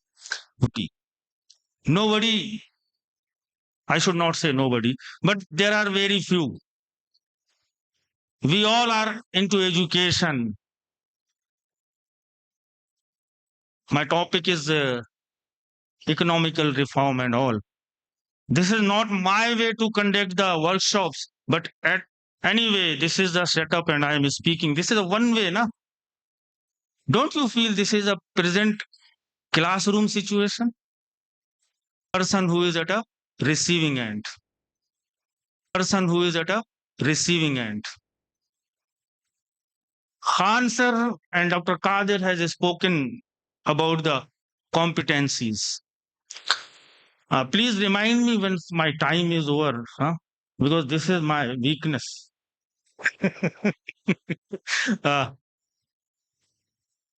About the competencies. You know, Kerala is known for, with all due respect, Kerala is known for highest literacy rate. This is the second time I'm into Kerala. But I'm not sure whether when it comes to the education, whether it's up to the mark or not, I'm not sure. I'm not blaming anyone, but I do blame myself as a teacher and I do blame you people as an educator. It's our responsibility. When it comes to the education is entirely different. I have seen the people with lots of degrees. I have seen the chartered accountants. I have seen the even bureaucrats. I have seen the doctors. Once they are asked to come and speak two words or 2 minutes, they start shivering. Confidence. If I am a meritorious student, I don't know how to represent or present myself, whether I am fit for that global competent world. No. I'm not talking about only the school education or the higher education or the competitive level. Education is education. There are different segments. As Khan sir was telling you, we Indian, we have a habit. Once your flight is about to land, everyone stands and stand in a queue to hurry up. This comes from the school. The moment the bell rings, when school gets over, every student rushes towards the exit. and they are so happy. They do the yodeling.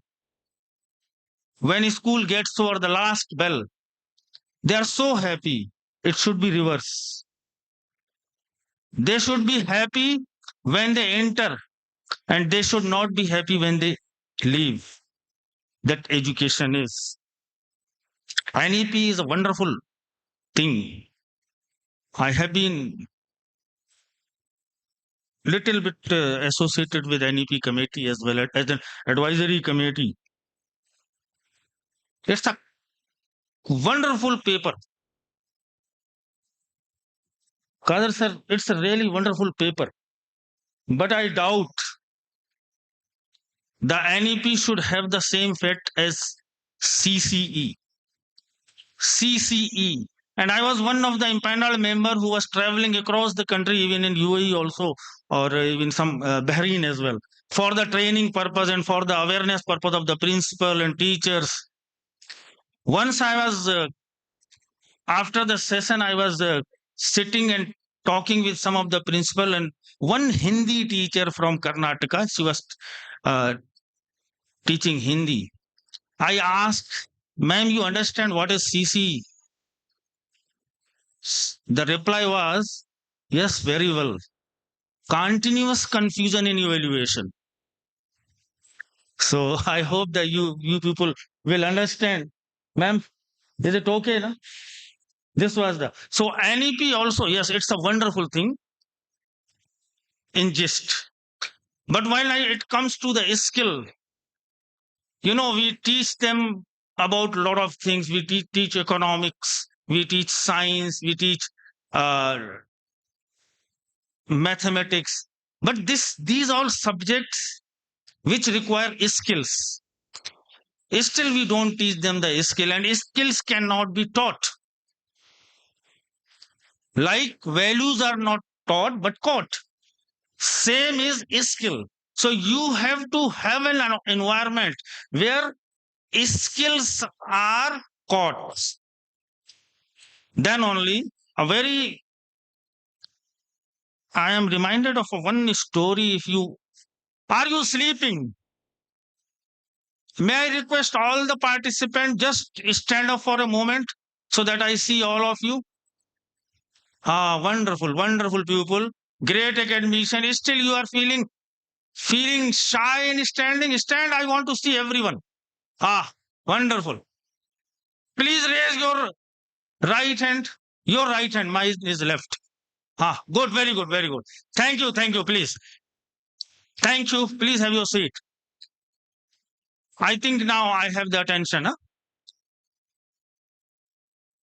I am reminded of one real story of my known person.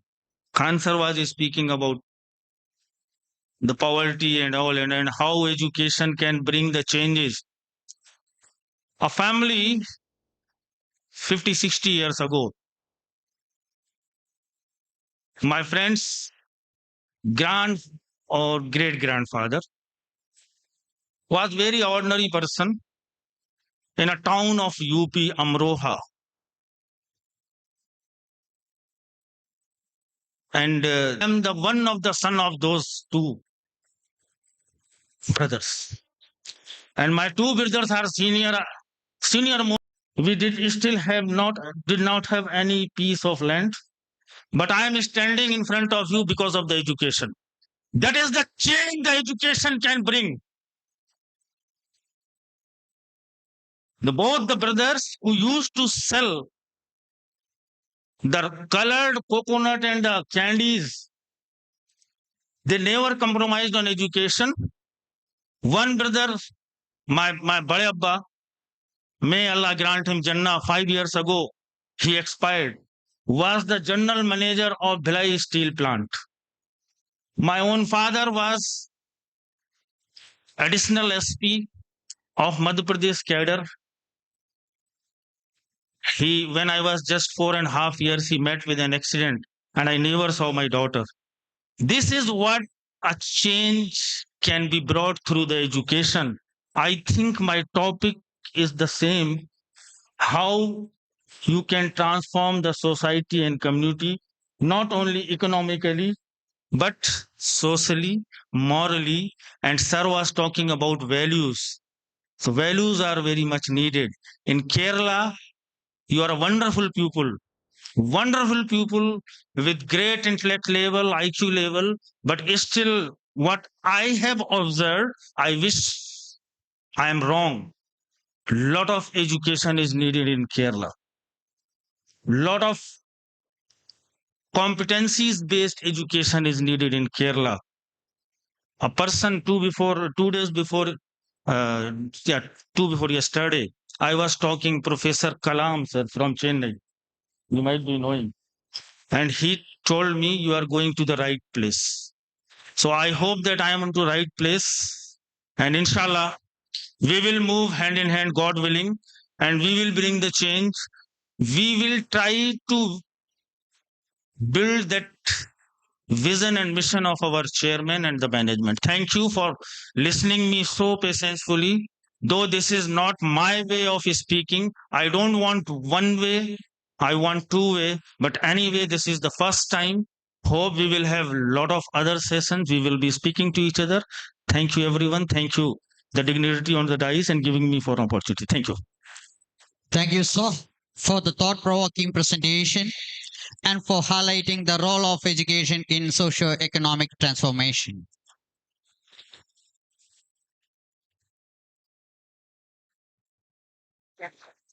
We now move to a vital segment of today's summit, the opening forum and interactive session for principals. This is where our collective expertise meets the future of educational strategy. To lead this dialogue, we have two distinguished academic leaders with us. We first invite Ms. Sujata Singhasani, the principal of Emin International Academy, to share her opening remarks. Joining her is Ms. Mumtaz P., the head in charge of Kunia Academy of Competitive Examination, the Kunia Academy. Together, they will guide us through an interactive discussion on implementing the visionary goals we have discussed today. This is an open floor for all our esteemed delegates to share their perspectives and insights. Ladies and gentlemen, please welcome Ms. Sujata Singhasani and Ms. Mumtaz P. to the podium. Thank you so much, sir. First of all, I would like to welcome Mrs. Mumtaz also. Please, she is Mrs. Mumtaz. I am Mrs. Sujata. I'm the principal of Kunia Group of Institutions. Okay. I would like to thank, first of all, on this note, I would like to thank the management, respected chairman, sir, and managing director, Mrs. Samira ma'am, Dr. Samira ma'am, and Dr. Lakshmi ma'am for giving me this wonderful opportunity to be associated with this prestigious organization. And thank you, sir. Thank you once again. And this is Mrs. Mumtaz. Okay, she is going to introduce herself. Education. Education is the most powerful weapon which you can change the entire world. Quoted by Nelson Mandela. The most respected dignitaries on the dais, respected principals, teachers, and all well-wishers, warm good afternoon. It's my pleasure to briefly speak about the importance of the most competitive examinations in India, joint entrance examination and national eligibility cum entrance test. JEE is the entrance examination for students who aspire to become engineers. It consists of two stages, JEE Mains and JEE Advanced. Through these examinations, students can secure admissions in prestigious institutions such as Indian Institute of Technology as NITs and IITs. These examinations evaluate students in physics, chemistry, and mathematics. On the other hand, NEET is a national level examination for students who wish to pursue the careers in medical field. It requires for the admission for MBBS, BDS, veterinary, and Ayurvedic medical science and all allied medical field across India. NEET evaluate students in physics, chemistry, and biology. Both examinations are conducted by National Testing Agency. Both are highly competitive examination. These examinations are not just testing the knowledge of students, they also develop discipline, analytical thinking, time management, and problem solving skill among students' part. The importance of JEE and NEET lies the important opportunity they provide. They open the doors to quality education, respected profession, and successful careers in both engineering and medical field. Engineers contribute the technological development while doctors dedicate their life to saving and improving human being life. I'm not extending my words. In conclusion, both JEE and NEET play a major role in shaping the future of students and the development for our nation. With proper guidance, continuous monitoring, and mentoring, hard work, desire, and dedication, every student can achieve success these examinations. In future, KGA plays a better role, produces more aspirants in both JEE and NEET with the grace of Almighty. Thank you. Have a good day. Thank you, Mrs. Muntas. Ma'am has introduced herself as well as her responsibilities and what we are going to enhance our institution with all this JEE, NEET and program. First of all, I would like to thank the dignitaries for giving their wonderful speech. And first of all, I would like to Kadir sir, Dr. Kadir sir. He just he told regarding the values in the education, how it is very important. I would like to start with this, sir. Definitely, sir. School is a foundation where our students have to be enriched with values, morals, ethics, which are very important. I believe the Education Institute is the second mother for all the students, which will guide them to be a responsible citizen of our country. And the other hand, our cancer has said that how the education has become more commercial, but to give the education and to support the talented students, and with the collaboration of our organization, Kunya Group of Institutions, really it's a great privilege to have him, and as well as it is honored for us, okay, to give this type of education by collaborating with cancer for the students of, which is very important. Like, education is not just having the qualification. I believe as an educationalist, I believe that that is the root and that is the foundation to lead to the success, to the goal, and for which discipline is very, very important. And that is the responsibility not only for the educationists, but also the parents, which play a very important role to mold the child. And thirdly, our respected sir, Dr. Sajid Ali sir, he is referred regarding how the education made the individual standing top at the limelight, not only in the success, but also in taking forward the education and development of technology, which will support our development. So thank you, sir. Thank you, all of you, for giving us the inputs of your experience and which will help us. And first, and along with this, we would like to have the interaction with all our respective principals to give away with their ideas, thoughts, and opinions of this. Let us extend the talk by discussing all your inputs, which will help us to groom our organization, which will help us in supporting the now whatever we have inculcated. I mean, we have started the NEET and JEE also in our organization. So we would like to take your inputs. So I would like to start from any of you principals, please. Sir, please give us, madams, please give us your inputs. Anyone, sir? Anyone?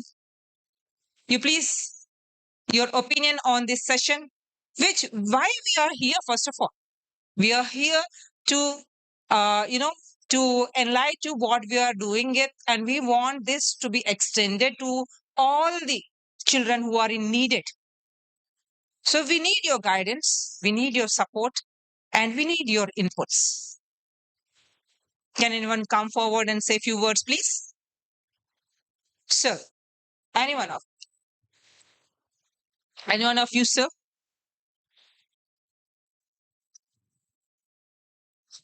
Thank you. Thank you so much. Thank you, sir. It's all yours.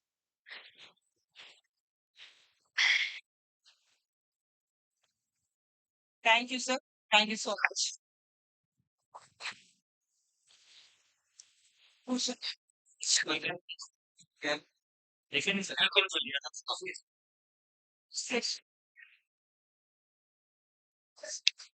ഇതൊരു opening ഫോറമാണ്, interactive sessions ആണ്, പ്രിൻസിപ്പാൾമാർക്കുള്ളതാണ്. നിങ്ങളുടെ വിലയേറിയ അഭിപ്രായങ്ങൾ ഈ സ്ഥാപനത്തിന്റെയും നമ്മുടെ വിദ്യാഭ്യാസത്തിന്റെയും മുന്നോട്ടുള്ള യാത്രയ്ക്ക് ഒരു മുതൽക്കൂട്ടായിരിക്കും. നിങ്ങളുടേതായ അഭിപ്രായങ്ങൾ പങ്കുവയ്ക്കാനായി ഓരോ പ്രിൻസിപ്പൽമാരെയും റെപ്രസെന്റേറ്റീവ്സിനെയും സ്വാഗതം ചെയ്യുന്നു.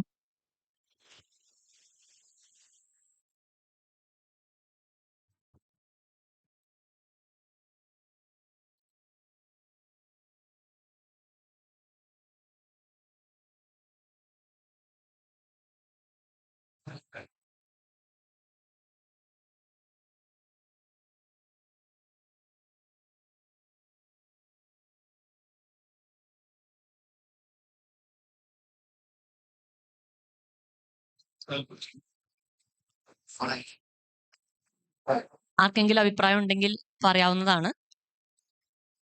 I invite Dr. Khatar Mangad.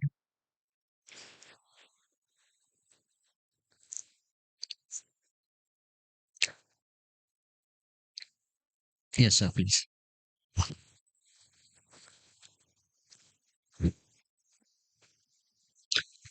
Especially, I address the principals. This is the core section of the whole session. Inviting suggestions, recommendations, and your dreams with regard to the future of education in our country. I know that most of you are visionaries, not most of you, all of you are visionaries. You have got your own dreams about education, be it at the higher education or at the secondary education or the primary education. How to bring about the change? That's the most important thing that we have to decide. While we were studying in small classes, all of us wanted to change the whole arena of education. നമ്മൾ പറയാറുണ്ട്, വിദ്യാഭ്യാസത്തിന്റെ അലകും പിടിയും മാറ്റണം എന്ന് എല്ലാവരും പറയാറുണ്ട്. പക്ഷെ how to do it?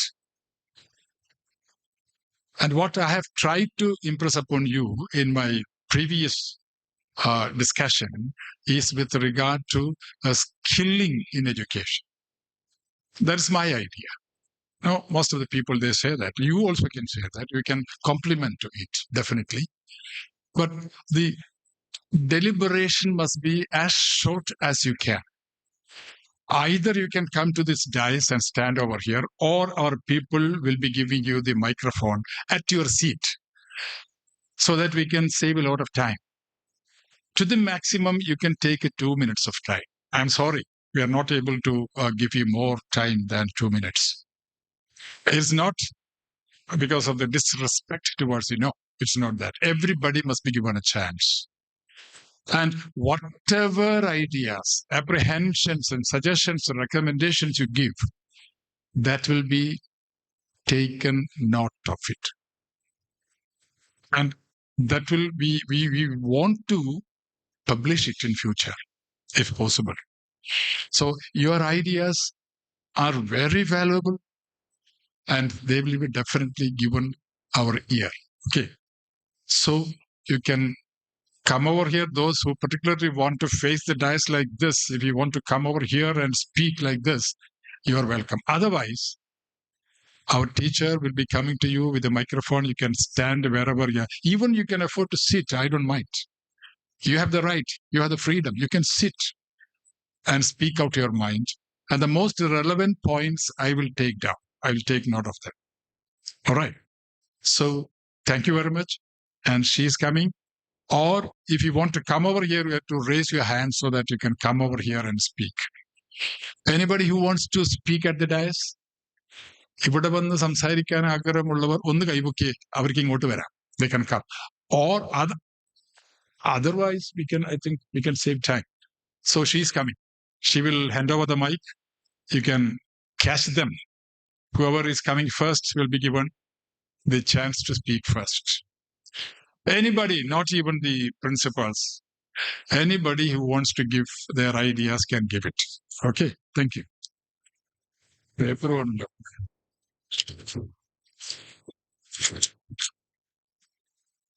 Good afternoon. Just a minute. Please introduce yourself before you speak, okay? Where we come from, name, where you come from, if you are a principal of which college, Ibrahim Pereira. Okay, thank you. Good afternoon. I am the principal of NA Model Higher Secondary School, Jesna. First of all, respected dignitaries on and off the dais, beloved principals, and all the people gathered here. A very warm good afternoon to all of you. First of all, I'd like to take this opportunity to thank Kunia Group of Institutions for inviting me to this auspicious event. I have come here actually to take something back rather than giving my input. We want you to give something to the institution. To the country. I want something to take back to my school, to my students. I am basically not from Kasaragod. I am from Trivandrum. This is a different culture to me, but now I am a part of Kasaragod as I am here. You understand the language of Kasaragod people? Yes, now it's my 9th year here. So I know I am a little Kasaragodian now. So as a person who is here to shape the educational phase of Kasaragod, I am here to take something back from this event. I have felt as an educator, first as being a teacher and later as the principal of this institution, I have had the opportunity to interact with students a little more with girls actually. So just like what Khan sir said, women empowerment is something that I hold very dear to my heart. As a woman who is now leading a school, I believe women empowerment is very important. But when it comes to Kasaragod, I want the boys and girls of Kasaragod to dream big. What I want to know is how to make them dream big. You said engineers, doctors, IAS, IPS officers. I want an idea on how to inspire these children, how to make them dream big so that they want to be engineers, doctors, and IAS, IPS officers or chartered accountants or whatever. Fine. I want the parents also to make the students or their children dream big. That is why I am here, so that other principals who are more experienced and the people on the dais, they are more experienced than me. They have seen different parts of the country, different parts of the world. They have more ideas to share, I believe. Okay, so what's your opinion about Kunia Group of Institutions? What's your opinion? What is your suggestions? Are you impressed by everything about KGI? Kunia Yes, Group? yes. I have seen this from the outside. This is the first time I'm getting to be here. But I am so happy something like that is happening in Kasaragod. Okay. Because what I believe is my students who dream big, they dream outside Kasaragod. That is whatever 10th കഴിയ +2 കഴിയ കാസർഗോഡ് നിന്ന് പുറത്തു പോവുക മാംഗ്ലൂരിലേക്ക് പോവുക അപ്പൊ I want my children to dream so that they can there is an institution here in Kasaragod ഒരുപാട് ദൂരത്തൊന്നും പോണ്ട ഇവിടെ തന്നെ ഒരു ഇൻസ്റ്റിറ്റ്യൂഷൻ ഉണ്ട് അവർക്ക് വലിയ സ്വപ്നങ്ങൾ കണ്ടാൽ മാത്രം മതി, അതിലേക്ക് വരാനുള്ള വഴി ഒരുപാട് ദൂരെയല്ല എന്ന്. So Okay, madam, just now your time is over. 2 minutes are already over. I'm sorry. yeah, it's fine. I just wanted to start this. Okay, thank I'm you. hoping others will join. Thank you. very much. Now, the second honorable Thank you principal. very much, ma'am, for sharing your thoughts with us. Any others? Second honorable principal is invited to deliver his suggestions. Sir, try to make it as short as possible. Sir, Point by നമസ്കാരം. point. Namaskaram. എൻ്റെ പേര് പ്രണാബ് കുമാർ, സാറിന്റെ student കൂടിയാണ്. Oh, great. I'm proud of you. Feeling proud of you. ഞാൻ Pakkam higher സെക്കൻഡറിയില് physics അധ്യാപകനാണ്. Welcome. അപ്പൊ ഞാൻ ഇവിടെ പ്രത്യേകിച്ച് പറയാൻ ഉദ്ദേശിക്കുന്ന കാര്യം, ഇപ്പോ ഹയർ സെക്കൻഡറി വിദ്യാഭ്യാസത്തിന് ശേഷം എന്റെ സ്റ്റുഡൻസ് പലരും എന്നോട് ചോദിച്ചിട്ടുണ്ട്, എന്താണ് നെക്സ്റ്റ് ചെയ്യാൻ പറ്റുക ഞങ്ങളുടെ നിലവാരത്തിനനുസരിച്ച്. കാസർഗോഡ് ജില്ലയിൽ ഞങ്ങൾ ഫർദർ സ്റ്റഡീസിന് പോകുമ്പോൾ എന്താ ഞങ്ങൾക്ക് ഓപ്റ്റ് ചെയ്യാൻ പറ്റുക എന്നുള്ളത് അവർക്ക് കൃത്യമായിട്ട് വിഷന്റെ ഒരു കുറവുള്ളത് കൊണ്ട് നമ്മളോട് ചോദിക്കാറുണ്ട്. പക്ഷെ പലപ്പോഴും പിന്നെ അതിന് പറ്റിയ കോഴ്സുകൾ തിരഞ്ഞെടുക്കും ശ്രമിക്കുമ്പോൾ വേണ്ട കോളേജുകൾ നമ്മുടെ ജില്ലക്കകത്ത് പ്രത്യേകിച്ച് നോർത്ത് മലബാർ ഏരിയയിൽ ലഭ്യമാവുന്നില്ല എന്നുള്ളൊരു വിഷമം ഞങ്ങൾക്കുണ്ട്. കൂടുതലായിട്ട് ബാംഗ്ലൂരിനെ അല്ലെങ്കിൽ അതിനപ്പുറത്ത് ബാംഗ്ലൂരിനെയൊക്കെ ഡിപ്പെൻഡ് ചെയ്യേണ്ട ഒരു സിറ്റുവേഷൻ ആണുള്ളത്. ഇപ്പോ ഞാനിപ്പോ വരുമ്പോ നമ്മൾ വെൽക്കം ചെയ്തുകൊണ്ട് അവിടെ ഒരു റോബോട്ടിനെ നമുക്ക് കാണാൻ പറ്റും. ഈവൻ എഐയുടെയും റോബോട്ടിക്സിന്റെയും ഒക്കെ ഒരു കാലഘട്ടമാണ്. ആ ഘട്ടത്തില് നമ്മുടെ കുട്ടികൾക്ക് ആവശ്യമായിട്ടുള്ള ഇത്തരം എഡ്യൂക്കേഷൻ സിസ്റ്റം അല്ലെങ്കിൽ ഇത്തരത്തിലുള്ള ടെക്നോളജിക്കൽ അഡ്വാൻസ് ആയിട്ടുള്ള കോഴ്സുകൾ നമ്മുടെ ഈ കുണിയിൽ തന്നെ ലഭ്യമാണെങ്കിൽ കാസർഗോഡുള്ള കുട്ടികൾക്ക് അല്ലെങ്കിൽ ഇതിന്റെ ഏരിയയിലുള്ള കുട്ടികൾക്ക് പുറത്തോട്ട് പോകുന്ന ഈ ഒരു സാഹചര്യം ഒഴിവാക്കാൻ വേണ്ടിയിട്ട് പറ്റും. മുമ്പ് എനിക്കൊന്ന് സാറ് തന്നെ ഏതോ ഒരു ഘട്ടത്തിൽ പറഞ്ഞൊരു കഥയാണെന്ന് എനിക്ക് ഓർമ്മയുണ്ട്. അതായത് സെയിൽസ്മാൻമാരെ തിരഞ്ഞെടുക്കുന്ന ഒരു കോമ്പറ്റീഷനിൽ 2 പേര് അറ്റൻഡ് ചെയ്യും. അതില് ഒരാള് ആഫ്രിക്കയിലെ ഒരു ദ്വീപിലേക്കാണ് പോയത്. അവിടെ പോയിട്ട് അദ്ദേഹം തിരിച്ചു വന്നിട്ട് അദ്ദേഹം പറഞ്ഞ അവിടെ ചെരുപ്പ് വിൽപ്പനയാണ് അവിടുത്തെ അവർക്ക് കിട്ടിയ സെയിൽസ് ചെയ്യാൻ വേണ്ടി കിട്ടിയ ഐറ്റം. അപ്പൊ അദ്ദേഹം പറഞ്ഞത് അവിടെ ആരും തന്നെ ചെരുപ്പ് ഉപയോഗിക്കുന്നില്ല, അതുകൊണ്ട് ഈ പരിപാടി നടക്കില്ല എന്നാ പറഞ്ഞു. രണ്ടാമത്തെ ആൾ അവിടെ പോയിട്ട് പറഞ്ഞു, അവിടെ ആരും തന്നെ ഇതുവരെ ചെരുപ്പ് ധരിച്ചിട്ടില്ല, പക്ഷെ എങ്ങനെയാണ് ചെരുപ്പ് ധരിക്കേണ്ടത്, ആ ചെരുപ്പ് ധരിക്കേണ്ട വിധം പറഞ്ഞു കൊടുത്തു കഴിഞ്ഞാല് അവിടെയാണ് ഏറ്റവും നല്ല മാർക്കറ്റ് ഉള്ളത്. ഇതുപോലെ എനിക്ക് തോന്നുന്നേ കാസർഗോഡുള്ള കുട്ടികൾക്ക് വേണ്ട രീതിയിലുള്ള നല്ല രീതിയിലുള്ള ടെക്നോളജിക്കൽ ആയിട്ടുള്ള ഐഡിയാസ് കിട്ടാത്തതിന്റെ ചെറിയ ബുദ്ധിമുട്ടുകളുണ്ട്. അതുകൊണ്ട് തന്നെ ഇത് നല്ല വളക്കൂറുള്ള ഒരു മണ്ണാണ്. ഈ മണ്ണിൽ വേണ്ട ടെക്നോളജി ഐഡിയാസ് ഒക്കെ മുന്നോട്ട് കൊണ്ടുവരാൻ കുണിയ ഗ്രൂപ്പിന് സാധിച്ചാൽ ഈ ഏരിയ ഏറ്റവും നല്ലൊരു മാർക്കറ്റായിട്ട് ഏറ്റവും നല്ല എഡ്യൂക്കേഷന്റെ ഏരിയ ആയിട്ട് മാറും. അതിന് കുണിയ ഗ്രൂപ്പിന് കഴിയട്ടെ എന്ന് ഇവിടെ ആശംസിക്കുന്നു. Thank you. Thank you very much for your valuable suggestions, sir. Okay. Any other? Because we will wind up before 1 o'clock. Thank you. You are having only 30 more minutes to speak. We are prepared to give chances to 15 more principals. Even others also can join.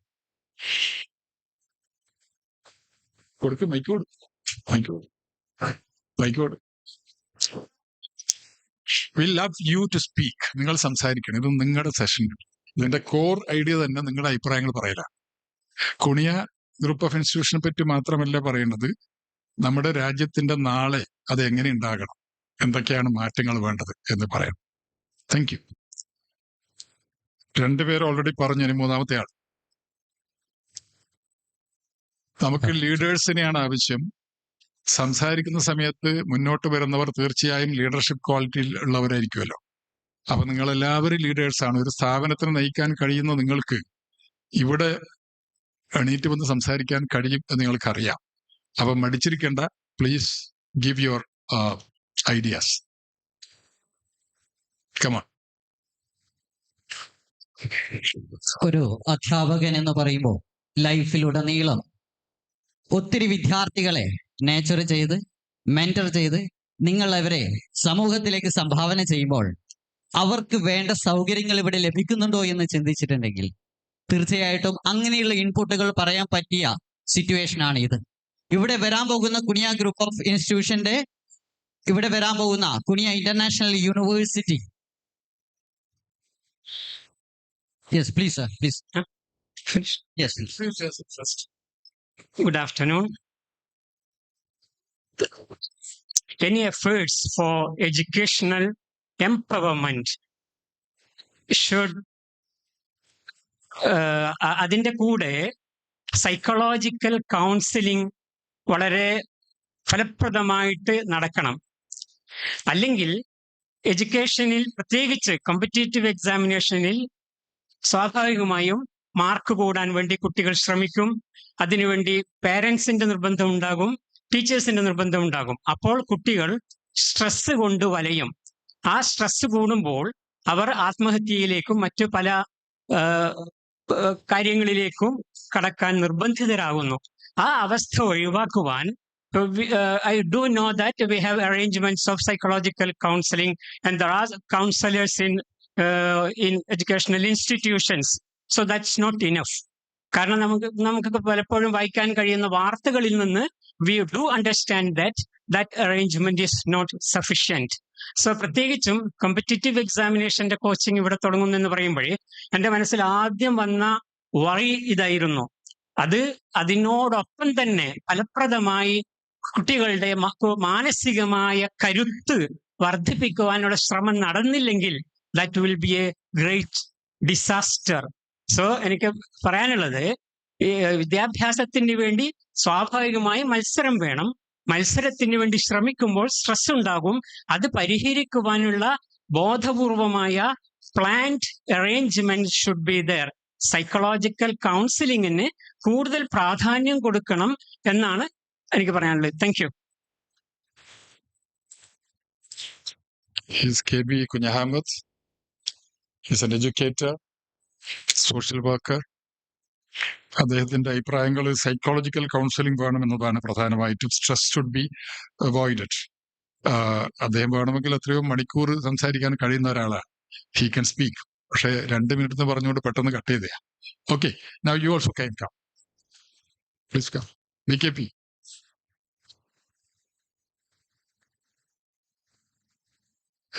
BKP Ismail പരിചയപ്പെടുത്തും.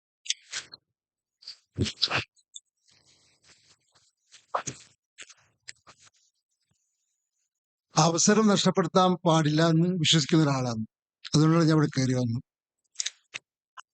എനിക്ക് വ്യക്തിപരമായി ഈ ഇൻസ്റ്റിറ്റ്യൂഷന്റെ ലക്ഷ്യത്തെക്കുറിച്ച് ഇപ്പോഴും എനിക്ക് മനസ്സിലായിട്ടില്ല. സത്യത്തിൽ ഞാൻ എല്ലാ പരിപാടികളിലും ഇവിടെ പങ്കെടുക്കാറുണ്ട്. പക്ഷെ ഇത് പിന്നിൽ വളരെ വളരെ വലിയൊരു ലക്ഷ്യമുണ്ടെന്ന് അറിയാവുന്ന ഒരാളാണ് ഞാൻ. നേരത്തെ ഡോക്ടർ ഖാദറിന്റെ അഭിപ്രായത്തിൽ വളരെ ആകർഷണീയമായ ഒരു കാര്യം ഇവിടെ മുന്നിൽ വെച്ചു. ഇവിടെ വ്യാവസായികമായി അവർക്ക് ട്രെയിനിങ് കൊടുക്കാനുള്ള ഇൻസ്റ്റിറ്റ്യൂഷൻസ് കൂടി ഈ യൂണിവേഴ്സിറ്റി ഉണ്ടാകണം. ആകർഷണീയമായ ഏറ്റവും നല്ലൊരു അഭിപ്രായമാണ്. എവിടെയും ഇപ്പോഴില്ല. ഞാൻ അതിൻ്റെ കൂടെ ഒരു കാര്യം കൂടി ശ്രദ്ധപ്പെടുത്താം. അതായത് കേരളത്തിന്റെ വികസനം ഏറെക്കുറെ ടൂറിസത്തിൽ ആണ്. പ്രത്യേകിച്ച് നമ്മുടെ ജില്ല, കാസർഗോഡ് ജില്ല, ടൂറിസമാണ് നമ്മളെ ഏറ്റവും വലിയ ആകർഷണീയമായ സബ്ജക്റ്റ് ഇപ്പൊ കാസർഗോഡ് ജില്ല. അതേ സ്ഥാനത്ത് ഞാനിവിടെ ഒരു അന്വേഷണം നടത്തി. ഹോട്ടൽ മാനേജ്മെന്റ് കോഴ്സ് ഇപ്പോഴിവിടെ ഇല്ല. ട്രാവൽ ആൻഡ് ടൂറിസം കോഴ്സും ഇപ്പോഴിവിടെ ഇല്ല. ഹോട്ടൽ മാനേജ്മെന്റ് ഇത് പറയുമ്പോൾ ഞാൻ പറയാം, വൈത്തിരി റിസോർട്ട്സ് ഇവിടെ കേട്ടിട്ടുണ്ടാവും. അവിടെയാണ് ഹോട്ടൽ മാനേജ്മെന്റിന്റെ അതിന് പ്രാക്ടിക്കലായി ചെയ്യാനുള്ള ഏറ്റവും വലിയ അവസരം വൈത്തിരി റിസോർട്ട്സിലുണ്ട്. ഇവിടെ ഇപ്പൊ തന്നെ ഈ സ്റ്റാർ ലെവലാണ് ഈ ബിൽഡിംഗ് മുഴുവനും. അപ്പൊ കുനിയ ഗ്രൂപ്പിന് ഒരു സ്റ്റാർ ഹോട്ടൽ ഉണ്ടാക്കി ട്രെയിനിങ് കൊടുക്കാനുള്ള അവസരം കൂടി ഉണ്ടായാൽ ആ കോഴ്സിന് വളരെ നന്നായി കൊണ്ടുപോകാൻ കഴിയുമെന്ന് മാത്രം പറഞ്ഞുകൊണ്ട് അവസാനിപ്പിക്കുന്നു. Thank you. മിസ്റ്റർ ഇസ്മായിൽ. അദ്ദേഹം MESന്റെ ജില്ലാ സെക്രട്ടറി കൂടിയാണ്, വിദ്യാഭ്യാസ വിചക്ഷണനാണ്. അദ്ദേഹം വ്യവസായ രംഗത്തും പ്രവർത്തിക്കുന്ന ആൾ, വിദ്യാഭ്യാസ രംഗത്തും ഒക്കെ ഉണ്ട്. ഈ സമയം 2 മിനിറ്റ് പറഞ്ഞതുകൊണ്ട് എല്ലാവരും പെട്ടെന്ന് അങ്ങനെ ഒരു 3 മിനിറ്റ് എടുത്താലൊന്നും പ്രശ്നമൊന്നുമില്ല, കുഴപ്പമൊന്നുമില്ല. കൂടുതൽ പറയാനുള്ള please come, you have to say something, please.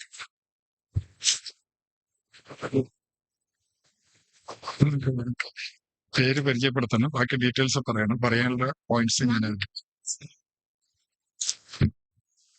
Greetings to all. So, ഞാനിവിടെ പ്രിൻസിപ്പൽ ആയിട്ട് വന്നതല്ല. I came to accompany my father. So, ഇവിടെ വന്നപ്പോൾ I wanted to say this. I didn't want to not use this opportunity to say this one thing. ഞാൻ ഈ gate കയറി വന്നപ്പോൾ തന്നെ I was so impressed seeing this campus. നമ്മളെപ്പോഴും പറയാറുള്ള ഒരു കാര്യമാണ്, don't judge a book by its cover. But how can I not judge this book? Because it's so beautiful. Look at that campus. So, എനിക്ക് പറയാൻ ഉണ്ടായ കാര്യം is that I'm a student at Rajagiri School of Engineering and Technology, Kochi. So, ഞാൻ അവിടെ ഓരോരുത്തർ meet ചെയ്യുമ്പോൾ അവർ first ചോദിക്കുന്ന question is, why did you choose to travel all the way from Kasaragod to Kochi just to study this course? Don't you have any colleges in your place? അതാണ് എല്ലാവരും first ചോദിക്കുന്ന കാര്യം. So, the answer I give is that I specifically wanted to join this college. I wanted to be a student of Rajagiri institution. That's why the distance didn't matter to me. So, അതുപോലെ I wish someday students across the country, all over the country, all over the world will choose to join this institution just because they wanted to be a student of Kunya Group of Institutions. So I wish, I pray, and from the bottom of my heart, I hope that this day will arrive soon, and this day is not so far away. So thank you and wishing everyone all the best. അല്ല, എനിക്ക് അത്ഭുതം തോന്നുന്നത് കാസർഗോട്ടുകാര് intellectual മേഖലയിൽ വളരെ മുമ്പിൽ നിൽക്കുന്ന ആളുകളാണ്. പ്രത്യേകിച്ച് വിദ്യാഭ്യാസ രംഗത്ത് വരേണ്ട മാറ്റങ്ങളെക്കുറിച്ച് വളരെ കൃത്യമായ ദർശനമുള്ള ആളുകൾ തന്നെയാണ്. എപ്പോഴും അവഗണിക്കപ്പെടുന്നു എന്ന് പറഞ്ഞിട്ട് ബഹളം കൂട്ടുന്ന സമയത്തും ഈ അവഗണന മാറ്റാൻ നമ്മുടെ ജില്ലയ്ക്ക് എന്ത് വേണം? ഇതിപ്പോ ജില്ലയ്ക്ക് വേണ്ടിയിട്ടുള്ള ഡിസ്കഷനല്ല, സ്റ്റേറ്റിന് വേണ്ടി ഡിസ്കഷനാണ്. പക്ഷെ എന്നാൽ you are free to give out your ideas and dreams about the future of our district also. ഇപ്പോ നമ്മളിവിടെ എല്ലാ സൗകര്യങ്ങളും ഒരുക്കിയിട്ടുണ്ട്, പാടം ഒരുക്കിയിരിക്കുന്നു, ഇനി വിത്തിട്ടാൽ മതി. ആ വിത്തുകൾ കുറേയാണ് ഇവിടെ ഇട്ടു. IAS അക്കാഡമി തുടങ്ങി വെറും 3 കൊല്ലം കൊണ്ട് ഒരാൾക്ക് സിവിൽ സർവീസിൽ കയറാൻ സാധിച്ചു. വലിയ സംഭവമാണ്. അതിനു പുറമെ മറ്റനേകം ആളുകൾക്ക് മറ്റു മേഖലകളിൽ 25 ഡിവിഷൻസ് ഉണ്ട്, കാറ്റഗറീസ് ഉണ്ട് IASന്. IAS means UPSCക്ക്. അതിൽ ഏതെങ്കിലും ഒന്ന് കിട്ടാതിരിക്കില്ല. അങ്ങനെ ചിലത് പലർക്കും കിട്ടിയിട്ടുണ്ട്. അതിന്റെ ഡീറ്റെയിൽസ് പറയാൻ ഇപ്പൊ സമയമില്ല. അതുപോലെ ഇവിടെ ഇപ്പോ already arts and science college നടക്കുന്നു. അതുപോലെ തന്നെ ഇവിടെ ഓൾറെഡി മാനേജ്മെന്റ് കോളേജ് നടക്കുന്നു, IT കോളേജ് നടക്കുന്നു. അതേപോലെ ലോ കോളേജ് അനുവദിക്കപ്പെട്ടിട്ടുണ്ട്. അതുകൂടാതെ ഭാവിയിൽ മെഡിക്കൽ കോളേജിനെ കുറിച്ച് ചിന്തിക്കുന്നു, എഞ്ചിനീയറിംഗ് കോളേജിനെ കുറിച്ച് ചിന്തിക്കുന്നു, ഡെന്റൽ കോളേജിനെ കുറിച്ച് ചിന്തിക്കുന്നു, ഫാർമസി കോളേജിനെ കുറിച്ച് ചിന്തിക്കുന്നു. അങ്ങനെ എല്ലാ മേഖലയിലും കടന്നു ചെല്ലാൻ റെഡിയായി നിൽക്കുകയാണ്.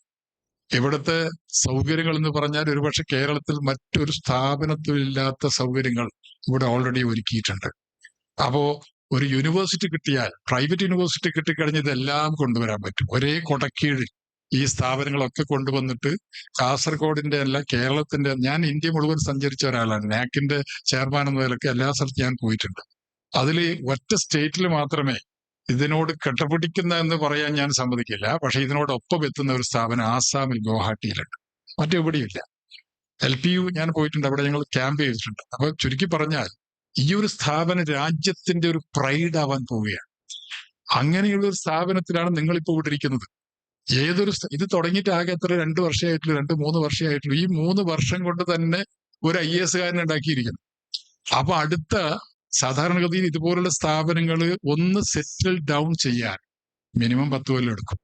പക്ഷെ 2 കൊല്ലം കൊണ്ട് തന്നെ ഇതിന്റെ ലക്ഷണങ്ങൾ കാണിച്ചു തുടങ്ങിയിരിക്കുന്നു, വെറും 2 കൊല്ലം കൊണ്ട് തന്നെ. അപ്പൊ ഒരു ഇൻഫൻസി അവസ്ഥയിലായിട്ട് പോലും നമ്മുടെ സ്ഥാപനം വളരെ മുന്നോട്ട് വന്നിരിക്കുന്നു. ഇതിന്റെ ഭാഗമാകാൻ നിങ്ങൾക്ക് കഴിയണം. അപ്പൊ നിങ്ങൾ ക്ഷണിച്ചിരിക്കുന്നത് ഈ സ്ഥാപനത്തിനെന്നല്ല, നമ്മുടെ നാട്ടിൽ, നമ്മുടെ കേരളത്തിൽ എന്തൊക്കെ വേണമെന്ന് നിർദ്ദേശം വെക്കാൻ വേണ്ടിയിട്ടാണ്. അതിന് ബഹുമാനപ്പെട്ട നമ്മുടെ ചെയർമാൻ എന്തും ചെയ്യാൻ തയ്യാറാണ്. അദ്ദേഹത്തിന് ഫിനാൻസ് ഒരു പ്രശ്നമേ അല്ല. അദ്ദേഹം പറയുന്നു ഈ പണം നമ്മുടെ നാടിന് കൊടുത്തില്ല പിന്നെ ആർക്കാ കൊടുക്കുന്നത്. അങ്ങനെ ഒരാൾ ഇവിടെ നിൽക്കുകയാണ്. അപ്പൊ നമുക്ക് അതിന് കോൺട്രിബ്യൂട്ട് ചെയ്യാൻ സാധിക്കണം. അദ്ദേഹത്തിന്റെ പ്രിയപ്പെട്ട മകൻ ഇവിടെ ഇരിക്കുന്നത് ആശയമില്ലാത്ത ആളൊന്നുമല്ല കേട്ടോ. ഷാഹില് അദ്ദേഹത്തിന്റെ പ്രസംഗം ഞാൻ കേട്ടിട്ടുണ്ട്. അതിമനോഹരമായി ഇംഗ്ലീഷിൽ സംസാരിക്കാൻ കഴിയുന്ന ആളാണ്. മലയാളത്തിൽ സംസാരിക്കും. അപ്പൊ അദ്ദേഹം സംസാരിക്കുന്നില്ല, കാരണം he strictly adhere to the wishes of his own father. അതുകൊണ്ടാണ് അദ്ദേഹം അങ്ങനെ. ഇപ്പോ ഇതാ ഒരാളും കൂടി സംസാരിക്കുന്നുണ്ട്. Please introduce yourself first.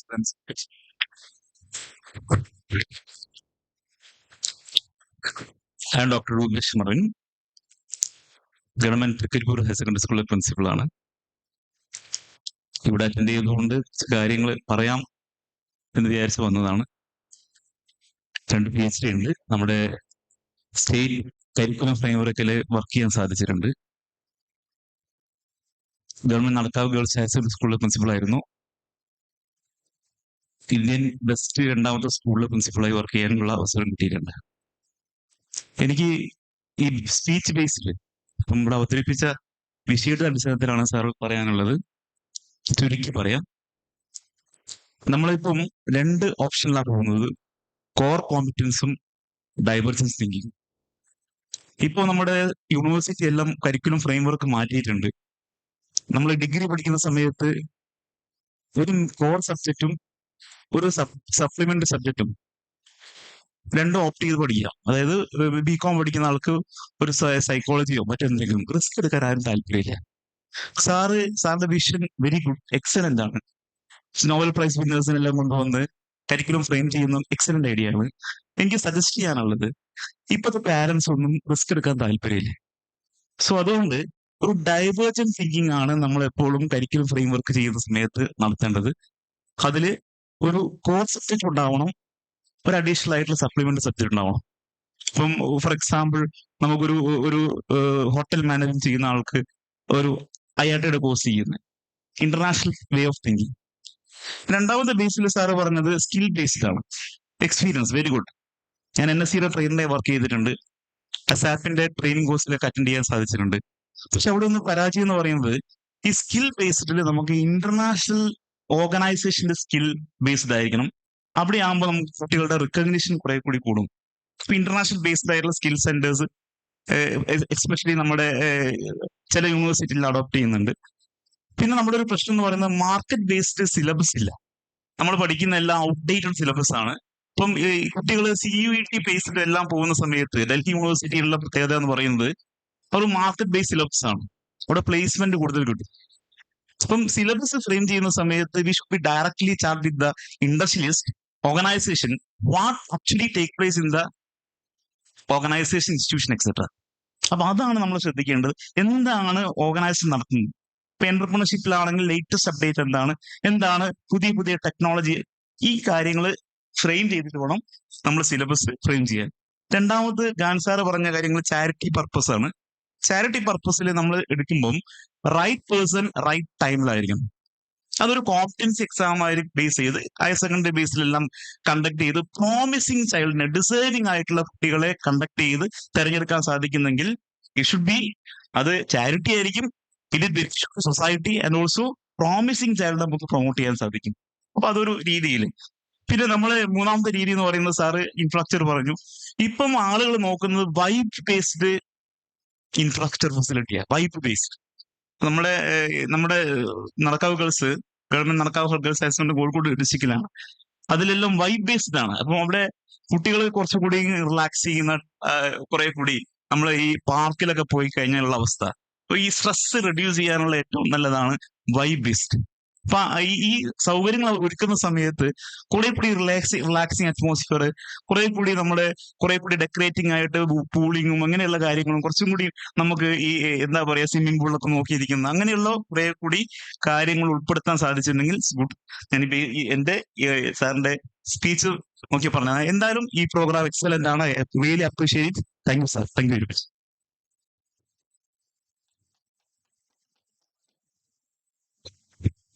Thank you very much.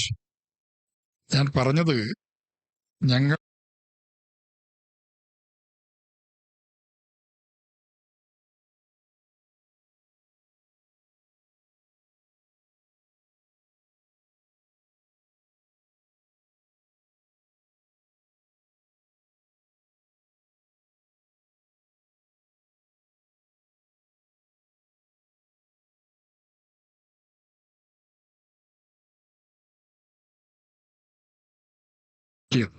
Kannur യൂണിവേഴ്സിറ്റിയിൽ ഞാൻ ചെയ്തത് ഈ 50% ഹാൻഡ്സ് ഓൺ എക്സ്പീരിയൻസ് ഇൻഡസ്ട്രിയിൽ കൊടുക്കുന്നു പറഞ്ഞു. അതെന്താണെന്നറിയോ? കണ്ണൂർ വളപട്ടണം, പാപ്പിനശ്ശേരിയിലെ വളപട്ടണം, പിന്നെ എന്താണ് പ്ലൈവുഡ് ഇൻഡസ്ട്രീസ് ഇല്ലേ, ഏഷ്യയിലെ ഏറ്റവും വലുതാണ്. അതിന്റെ MDയെ ഒരു തവണ ഞാൻ വിളിച്ച് അദ്ദേഹവുമായിട്ട് MOU ഒപ്പുവെച്ചു. എന്താണെന്നറിയോ? ഉച്ചയ്ക്ക് ശേഷമുള്ള ക്ലാസ് മുഴുവൻ അദ്ദേഹത്തിന്റെ ഇൻഡസ്ട്രിയിൽ കുട്ടികൾ കണ്ണൂർ യൂണിവേഴ്സിറ്റിന്റെ ഏപ്രൺ ഇട്ട് കോട്ടിട്ട് കണ്ണൂർ യൂണിവേഴ്സിറ്റിന്റെ അടയാളം വെച്ചുകൊണ്ട് ഈ കുട്ടികൾ ഫുള്ളായിട്ട് വർക്ക് ചെയ്യും. തൊഴിലാളികളെ പോലെ നിലം തുടക്കുന്നത് മുതൽ ചീഫ് എക്സിക്യൂട്ടീവ് ആകുന്നത് വരെയുള്ള ട്രെയിനിങ് അവിടെ കൊടുക്കുകയാണ്. ഞാൻ അദ്ദേഹത്തോട് പറഞ്ഞു, ആദ്യത്തെ ദിവസം നിങ്ങൾ ഫസ്റ്റ് ക്ലാസ് എന്റെ ഈ ഇത്രയും കുട്ടികളെ, അവർ ഡിഗ്രി കഴിഞ്ഞ കുട്ടികളാണ്, അവരെ നിലം തുടക്കാനാക്കണം, ടോയ്ലറ്റ് കഴുകാനാക്കണം, എല്ലാ പണികളും ചെയ്യിപ്പിക്കണം. എന്നിട്ട് അവരെ ഉയർന്ന തലത്തിലേക്ക് കൊണ്ടുവന്നിട്ട് there should not be any profession or career in this world which they should be ashamed to take up. അങ്ങനെ ആക്കണം എന്ന് പറഞ്ഞു. അങ്ങനെ അവരിപ്പോ രാവിലെ മുതൽ ടൈമിംഗ് ഞങ്ങൾ മാറ്റിക്കൊണ്ടിട്ടുണ്ട്. ചിലപ്പോൾ രാവിലെ മുതൽ ഉച്ചയായിരിക്കും, ചിലപ്പോൾ ഒരു മാസം മുഴുവൻ ഇൻഡസ്ട്രിയിലായിരിക്കും, ഒരു മാസം ക്ലാസ്സിലായിരിക്കും, അങ്ങനെ മാറ്റിക്കൊണ്ടിരിക്കുകയാണ്. ഈ കുട്ടികൾക്ക് ഒരു മാസം ഓരോ വിദ്യാർത്ഥിക്കും 5000 രൂപ സ്റ്റൈപ്പൻഡ് കൊടുക്കുന്നത് യൂണിവേഴ്സിറ്റി അല്ല കൊടുക്കുന്നത്, ആ സ്ഥാപനമാണ്. കാരണം ഇതുപോലെ ഇത്രയും ബ്രൈറ്റായ ബ്രില്യൻ്റ് ആയ കുട്ടികളെ അവരുടെ കൂടെ തൊഴിലാളികളുടെ കൂടെ പണിയെടുപ്പിക്കുന്ന സമയത്ത് അവർക്ക് കിട്ടുന്നത് best brains in the state. അപ്പോ ഞാൻ അവരോട് പറഞ്ഞു, എന്റെ കുട്ടികളെ നിങ്ങൾ അവിടെ പണിയെടുപ്പിക്കുമ്പോൾ ശമ്പളം കൊടുക്കണം. അങ്ങനെ 5000 രൂപ മന്ത്ലി സാലറി കുട്ടികൾക്ക് കൊടുക്കുന്നുണ്ട്. ഇത് കഴിഞ്ഞ ശേഷം ഒരു കുട്ടി എന്റെ അടുത്ത് വന്ന് പൊട്ടിക്കരഞ്ഞു. അതിലൊരു കുട്ടി പറഞ്ഞെന്താ അറിയോ? സർ, എന്റെ അച്ഛനും അമ്മയും അസുഖബാധിതരായി കിടപ്പിലാണ്, രണ്ടുപേർക്ക് പണിയെടുക്കാൻ പറ്റുന്നില്ല. അപ്പൊ ഞങ്ങളുടെ വീട്ടിൽ ബേസിക്കലി ഞാൻ പിന്നെ പട്ടിണിയാണ്, ഞാൻ എന്റെ പഠനം ഉപേക്ഷിക്കാൻ വേണ്ടി നിന്നതാണ്. അപ്പോഴത്തേക്കാണ് ഈ കോഴ്സ് വന്ന് എനിക്ക് സീറ്റ് കിട്ടിയത്. എനിക്ക് മാസം തോറും 5000 രൂപ കിട്ടി. ഈ 5000 രൂപ കൊണ്ട് സർ ഞങ്ങൾ കഞ്ഞി കുടിക്കുന്നു, അല്ലെങ്കിൽ പട്ടിണി കടന്നേനെ എന്ന് പറഞ്ഞു. അത്രയും സന്തോഷമാണ്. നമ്പർ 1. നമ്പർ 2, ഈ കോഴ്സ് കഴിഞ്ഞ ഉടനെ ഇവർക്കെല്ലാം എക്സ്പീരിയൻസ് സർട്ടിഫിക്കറ്റ് കൊടുക്കുകയാണ്. ആരാ? MD ഒപ്പിട്ട സർട്ടിഫിക്കറ്റ് കൊടുക്കുകയാണ്. VC ഞാൻ ഒപ്പിട്ട സർട്ടിഫിക്കറ്റ് വേറെ കൊടുക്കുന്നുണ്ട്. ഈ സർട്ടിഫിക്കറ്റും കൊണ്ട് പുറത്തേക്ക് പോകുമ്പോഴത്തേക്ക് ഇവരെ പിടിവലിയാണ് ആളുകൾ. കാരണം ഇവർ സ്കിൽഡ് ആണ്, അവർ ട്രെയിൻഡ് ആണ്, അവർക്ക് തൊഴിലറിയാം, അവർക്ക് ജോലി കിട്ടുന്നു. അപ്പോ മുഴുവൻ ആളുകൾക്ക് 100% പ്ലേസ്മെന്റ് കിട്ടുന്ന ഒരു സംഭവമാണത്. അത് ഞാൻ പറഞ്ഞു വരുന്നത്, ഇൻഷാ അല്ലാഹ് ഇവിടെ കുണിയ യൂണിവേഴ്സിറ്റി കിട്ടുകയാണെങ്കിൽ പ്രൈവറ്റ് യൂണിവേഴ്സിറ്റി വന്നു കഴിഞ്ഞാൽ അത്തരം പ്രോഗ്രാംസ് ആണ് ഇവിടെ നടത്താൻ പോകുന്നത്. മുഴുവൻ പ്രോഗ്രാംസ് അങ്ങനെയായിരിക്കും. ബഹുമാനപ്പെട്ട ചെയർമാനായിട്ട് 2 മണിക്കൂർ ആദ്യത്തെ മീറ്റിംഗിൽ ഞങ്ങൾ ചർച്ച ചെയ്തു. അദ്ദേഹത്തിന് ഏറ്റവും ഇഷ്ടപ്പെട്ടത് തന്നെയാണ്. അത് ഇവിടെ ചെയ്യാൻ പോകുന്നു. അങ്ങനെ ചെയ്താൽ നേരത്തെ പറഞ്ഞ പോലെ വിദേശത്തേക്കൊന്നും പോകേണ്ടി വരില്ല. എല്ലാവരും ഇപ്പൊ യൂറോപ്പിലേക്കും അമേരിക്കയിലേക്കും ഒക്കെ പോയിക്കൊണ്ടിരിക്കുക. അവര് ചെലവാക്കുന്ന എത്രയാണ്? 25 ലക്ഷം മുതൽ 50 ലക്ഷം വരെ ചെലവാക്കുകയാണ്. എന്നിട്ട് അവസാനം വീടും പറമ്പും വരെ പണയപ്പെടുത്തുന്ന ഒരവസ്ഥ പോലും ഉണ്ടായിട്ടുണ്ട്. അത് പറ്റില്ല. ചെയർമാന് പണം പ്രശ്നമേ അല്ല. അദ്ദേഹം പറയുന്നു, അർഹതയുള്ള കുട്ടികൾ, ബ്രൈറ്റായ കുട്ടികൾ, അവർ ഉയർന്നു വരട്ടെ, ഞാൻ വേണമെങ്കിൽ ഫ്രീ എഡ്യൂക്കേഷൻ അത്ര കുട്ടികൾക്ക് നിങ്ങൾ സെലക്ട് ചെയ്താൽ മതി എന്നാണ് പറയുന്നത്. അങ്ങനെ വരുമ്പോ ഇത്തരം കുട്ടികൾ നമ്മളിവിടെ കൊണ്ടുവന്നിട്ട് അവരെ വളർത്തിയെടുത്ത് ഗ്രൂം ചെയ്തെടുത്ത് രാജ്യത്തിന്റെ സ്വത്താക്കി മാറ്റുക എന്നതാണ് ഉദ്ദേശിക്കുന്നത്. അത്തരം പ്രോഗ്രാംസ് ഇവിടെ കൊണ്ടുവരാൻ ആഗ്രഹമുണ്ട്.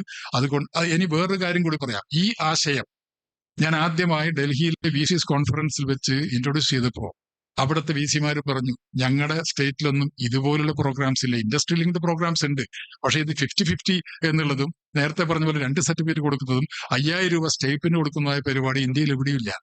കേരളത്തിൽ മാത്രമേ ഉള്ളൂ, കണ്ണൂർ യൂണിവേഴ്സിറ്റി മാത്രമേ ഉള്ളൂ. കേരളത്തിൽ തന്നെ മറ്റു യൂണിവേഴ്സിറ്റീസിൽ ഇല്ല. നമുക്കിവിടെ കിട്ടിയാൽ തീർച്ചയായും അത്തരം പ്രോഗ്രാംസ് ഇവിടെ കൊണ്ടുവരാൻ സാധിക്കും. അങ്ങനെ വന്നാൽ നമ്മുടെ കുട്ടികൾ വിദേശത്തേക്ക് പോകുന്നതിന് വലിയൊരു പരിധി വരെ നമുക്ക് തടസ്സപ്പെടുത്താനല്ല, അവസാനിപ്പിക്കാൻ പറ്റും. ആ കുട്ടികൾക്ക് നമ്മുടെ നാട്ടിൽ തന്നെ ഗ്ലോബൽ സ്റ്റാൻഡേർഡ് എഡ്യൂക്കേഷൻ കൊടുക്കാൻ സാധിക്കണം എന്നുള്ളതാണ് നമ്മുടെ വിഷൻ. ആ വിഷൻ പ്രകാരം അടുത്ത സമീപ ഭാവിയിൽ തന്നെ ഗവൺമെന്റ് നമുക്ക് തരും. എനിക്ക് തോന്നുന്നു ഒരുപക്ഷെ കേരളത്തിൽ പ്രൈവറ്റ് യൂണിവേഴ്സിറ്റി കൊടുക്കുന്ന ഒരു സമയം വരികയാണെങ്കിൽ ആദ്യത്തെ private university Kuniya international university ആയിരിക്കുമെന്ന് പ്രതീക്ഷ എനിക്കുണ്ട്. അതിനെല്ലാവരും പ്രാർത്ഥിക്കുക, അതിനുവേണ്ടി സഹായിക്കുക. തീർച്ചയായും നമ്മൾ വളരെ ശുഭപ്രതീക്ഷയോടെ നിൽക്കുന്നത്, അതിലേക്കാണ് പോകുന്നത്. അപ്പോ ഞാൻ തന്നെ പറഞ്ഞുകൊണ്ടിരിക്കുന്നത് ശരിയല്ല. ഇപ്പൊ 6 പേര് ഓൾറെഡി ഇവിടെ സംസാരിച്ചു. 7ാമത്തെ ആൾ ഇപ്പൊ 12:45 15 മിനിറ്റ് ഉണ്ട്. അതിനു മുമ്പ് വേണമെങ്കിൽ അവസാനിപ്പിക്കാം, കുഴപ്പമൊന്നുമില്ല. സംസാരിക്കാനുള്ള അവസരം ഉണ്ട്. Please come forward. Please come. പേര് പറയണേ, പേര് പറ. ഗവൺമെന്റ് ആണ്.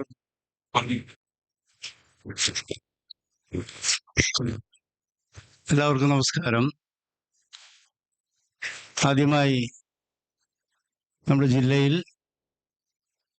വിദ്യാഭ്യാസത്തിന് പുതിയ ദിശാബോധം നൽകാൻ വേണ്ടി കുണിയ ഗ്രൂപ്പിന് എല്ലാവിധ ഭാവങ്ങളും നേരുകയാണ്. പുതിയ വിദ്യാഭ്യാസത്തെക്കുറിച്ചും വിദ്യാഭ്യാസ കാഴ്ചപ്പാടുകളെക്കുറിച്ചുമൊക്കെ ഏറെ പ്രിയപ്പെട്ട എൻ്റെ ഗുരുനാഥൻ കൂടിയായ ഡോക്ടർ ഖാദർ മാങ്ങാട് സാർ അതുപോലുള്ള ചീഫ് ഗസ്റ്റ് വളരെ വിശദമായിട്ട് പറഞ്ഞിട്ടുണ്ട്. അപ്പോൾ ഒന്ന് രണ്ട് കാര്യങ്ങൾ ഒരു അധ്യാപകൻ എന്ന നിലയിൽ കൂട്ടിച്ചേർക്കാനാണ് ഞാൻ ആഗ്രഹിക്കുന്നത്. നമുക്കറിയാം, പുതിയ കാലഘട്ടത്തിൽ വിദ്യാർത്ഥികളൊക്കെ പ്രൊഫഷണൽ മേഖലയിലാണ് ഏറ്റവും കൂടുതൽ പ്രാധാന്യം കൊടുക്കുന്നത്. നമുക്കറിയാം, ലോകത്തിന്റെ ഇതര ഭാഗങ്ങളിൽ ലോകരാജ്യങ്ങളൊക്കെ യൂറോപ്യൻ രാജ്യങ്ങളൊക്കെ ഏറ്റവും കൂടുതൽ പ്രാധാന്യം ഒരുപക്ഷെ കൊടുക്കുന്നത് പ്രൊഫഷണൽ വിദ്യാഭ്യാസത്തെക്കാൾ പൊളിറ്റിക്കൽ സ്റ്റഡീസിന് അതുപോലുള്ള വിഷയങ്ങൾക്കാണ്, മാനവിക വിഷയങ്ങൾക്കാണ് ഏറ്റവും കൂടുതൽ പ്രാധാന്യം അർപ്പിക്കുന്നതാണ് എന്നാണ് ഞാൻ മനസ്സിലാക്കാൻ കഴിഞ്ഞത്. തീർച്ചയായും ഈ സ്ഥാപനം വളരെ മികച്ച വിദ്യാർത്ഥികളെ വാർത്തെടുക്കാനുള്ള എല്ലാ മേഖലയിലെയും വിദ്യാർത്ഥികളെ വാർത്തെടുക്കാനുള്ള കോഴ്സുകളൊക്കെ ആരംഭിച്ചിട്ടുണ്ട്. തീർച്ചയായും നമുക്കറിയാം, സിവിൽ സർവീസ് പോലുള്ള മത്സര പരീക്ഷകളിൽ നമ്മുടെ ജില്ലയിലെ കുട്ടികൾക്ക് വലിയ കോമ്പറ്റീഷൻ കാഴ്ചവെക്കാൻ കഴിയുന്നില്ല എന്നുള്ള ഒരു വസ്തുത നമുക്കറിയാം. നമ്മുടെ സാറിന്റെ നാട്ടിൽ തന്നെ എൻ്റെ ഒരു സ്റ്റുഡന്റ് കൂടിയായിരുന്നു കാജൽ രാജ്, ഹ്യൂമാനിറ്റീസ് സ്റ്റുഡന്റ് ആയിരുന്നു.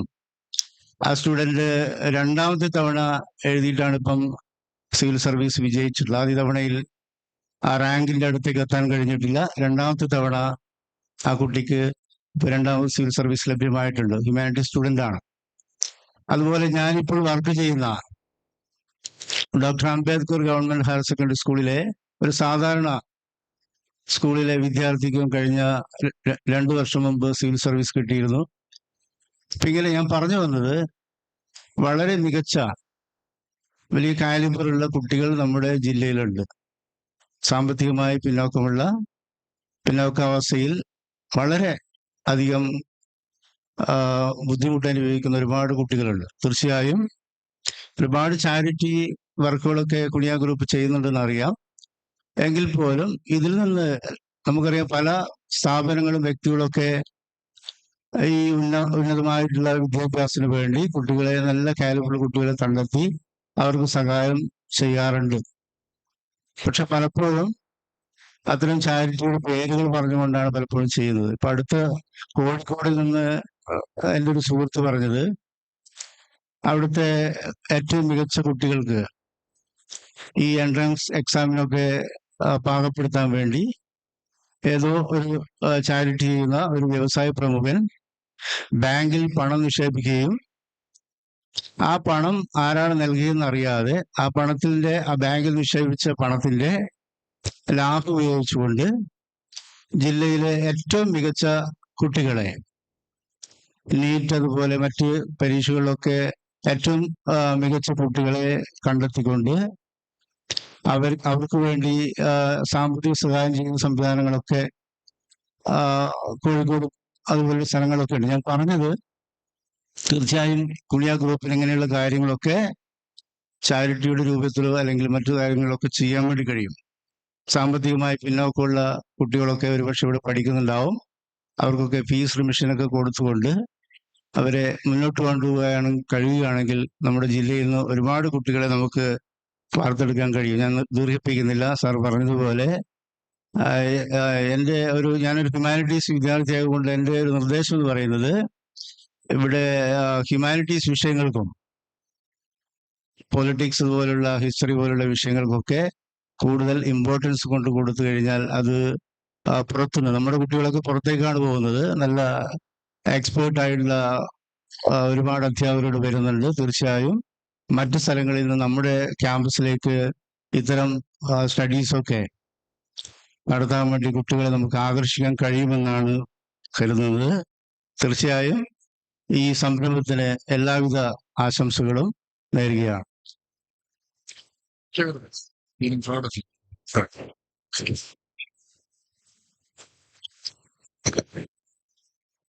പഠിപ്പിച്ച വിദ്യാർത്ഥികൾ വളർന്നു വരികയും മുകളിലെത്തുകയും ചെയ്യുമ്പോൾ ഒരു അധ്യാപകൻ ഉണ്ടാകുന്ന സന്തോഷം വളരെ വലുതാണ്.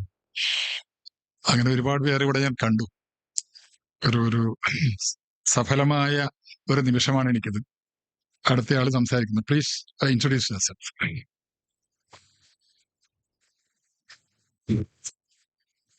അൽഹംദുലില്ലാ, ഒരു സുവർണാവസരം കിട്ടിയെന്ന നിലക്കാണ് നിങ്ങളെ അഭിനയിക്കുന്നത്. ഈ കുനിയ ഇൻസ്റ്റിറ്റ്യൂട്ട് അന്താരാഷ്ട്ര ഉന്നതമായ നിലവാരമുള്ള ഒരു സ്ഥാപനമാക്കാൻ കഴിയുമെന്നുള്ള ശുഭാപ്തി വിശ്വാസത്തോടെ ഡോക്ടർ ഖാദർ മാങ്ങാട് സാർ ഇവിടെ നമ്മളെ വളരെയധികം ആവേശഭരിതമാക്കി. അള്ളാഹു അനുഗ്രഹിക്കട്ടെ. കാരണം മറ്റ് ജില്ലകൾ, കാലിക്കറ്റ്, അതുപോലെ എറണാകുളം, തിരുവനന്തപുരം, മറ്റ് ജില്ലകളിലെല്ലാം വിദ്യാഭ്യാസപരമായി വളരെ ഉയർന്ന നിലവാരത്തിലാണ്. കാസർഗോഡ് ജില്ല ഈ ഭാഗത്ത് മാത്രമാണ് വിദ്യാഭ്യാസപരമായി വളരെ പിന്നോക്കം നിൽക്കുന്നത്. ഈ സ്ഥാപനം വന്നതോടുകൂടി വിദ്യാഭ്യാസത്തിന് ഒരു വലിയൊരു കൊടുങ്കാറ്റ് പോലെ ഒരു മാറ്റത്തിന് വിധേയമാകാൻ പോവുകയാണ്. അപ്പോൾ ഇവിടെ ധാരാളം കോഴ്സുകളും ധാരാളം ഉന്നതമായ കോഴ്സുകളും അന്താരാഷ്ട്ര നിലവാരത്തിലുള്ള കോഴ്സുകൾ കൊണ്ടുവരുവാനും ഉയർത്തുവാനും അദ്ദേഹത്തിന്റെ മിഷനും ആദ്യമായി അഭിനന്ദിക്കുന്നു, അനുമോദിക്കുന്നു. അക്കൂട്ടത്തിൽ എനിക്ക് എടുത്തു പറയാനുള്ളത്, ലോജിസ്റ്റിക്കിനെ കുറിച്ച് ഇവിടെ പ്രതിപാദിച്ചു കണ്ടില്ല.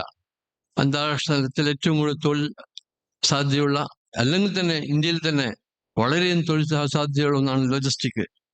ആ ലോജിസ്റ്റിക്കിന് ഹയർ എഡ്യൂക്കേഷൻ കൊടുക്കുന്ന രൂപത്തിൽ ഒരു സംവിധാനം ഈ സ്ഥാപനത്തിൽ ഉണ്ടാക്കണമെന്ന് കൂടി ഞാൻ ഓർമ്മപ്പെടുത്തുകയാണ്. നേരത്തെ വ്യവസായ ഡെവലപ്മെന്റ്, വ്യവസായപരമായ കാര്യങ്ങൾക്ക് കൂടുതൽ ഊന്നൽ നൽകിക്കൊണ്ടുള്ള ഒരു തൊഴിലധിഷ്ഠിത വിദ്യാഭ്യാസം, ഉയർന്ന നിലവാരത്തിലുള്ള അന്താരാഷ്ട്ര നിലവാരത്തിലുള്ള തൊഴിലധിഷ്ഠിത വിദ്യാഭ്യാസമാണ് ഈ സ്ഥാപനത്തിന്റെ ലക്ഷ്യങ്ങൾ എന്ന് ഞാൻ മനസ്സിലാക്കുന്നു. തീർച്ചയായും എല്ലാവിധ അഭിനന്ദനങ്ങളും അനുമോദനം നേർന്നുകൊണ്ട് ഞാൻ എൻ്റെ ഉപസംഹരിക്കുന്നു. ഞാൻ ഷർഫ് കോളേജിന്റെ ഒരു പ്രതിനിധിയാണ്. അസ്സലാമു അലൈക്കും.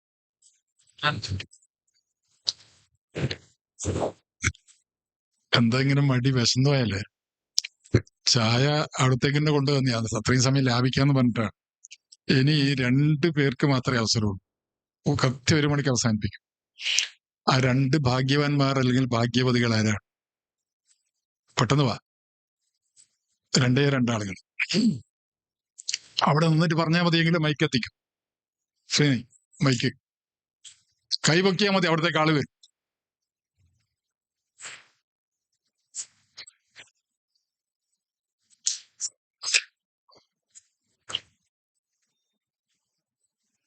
അത് പേര് പറയണേ.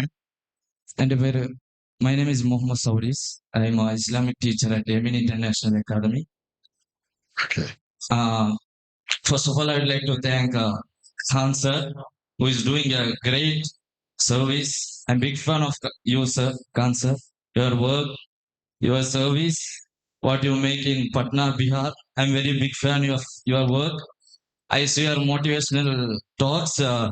Recently, the Raj Shamani sir's motivational interview podcast I have watched. It's very interesting. And my suggestion is that you are doing the non-profit hospital healthcare in Patna, Bihar. So, if that same things come to the Kunia group of institution or to the Kasaragod, it's very helpful for the those who live in Kerala and Kasaragod also. So you are giving the blood test for 7 rupees, ECG for 25 rupees, everything. The same healthcare system, if we come to this great institution, it will be helpful for everyone who is preferring, who are going to healthcare sector for Mangalore. So if it is come to Kunia, like what you doing in Patna, Bihar, it's very helpful. And second suggestion is, with the Kunia group of institution is, the aviation industry is booming in India. First of all, the pilot training academy, even in Delhi, other than North India's, all are preferring for pilot training.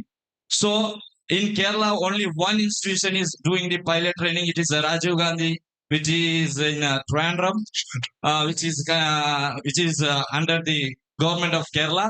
None other than that private institution or any other government is not running pilot training.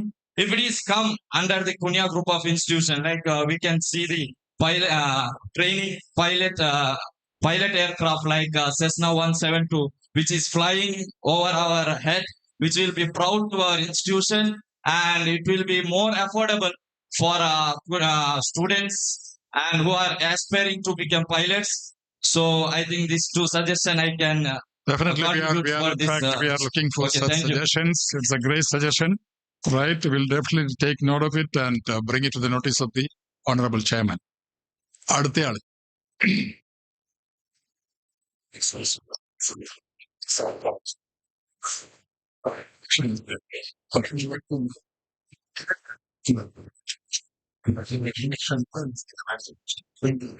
Anyone else?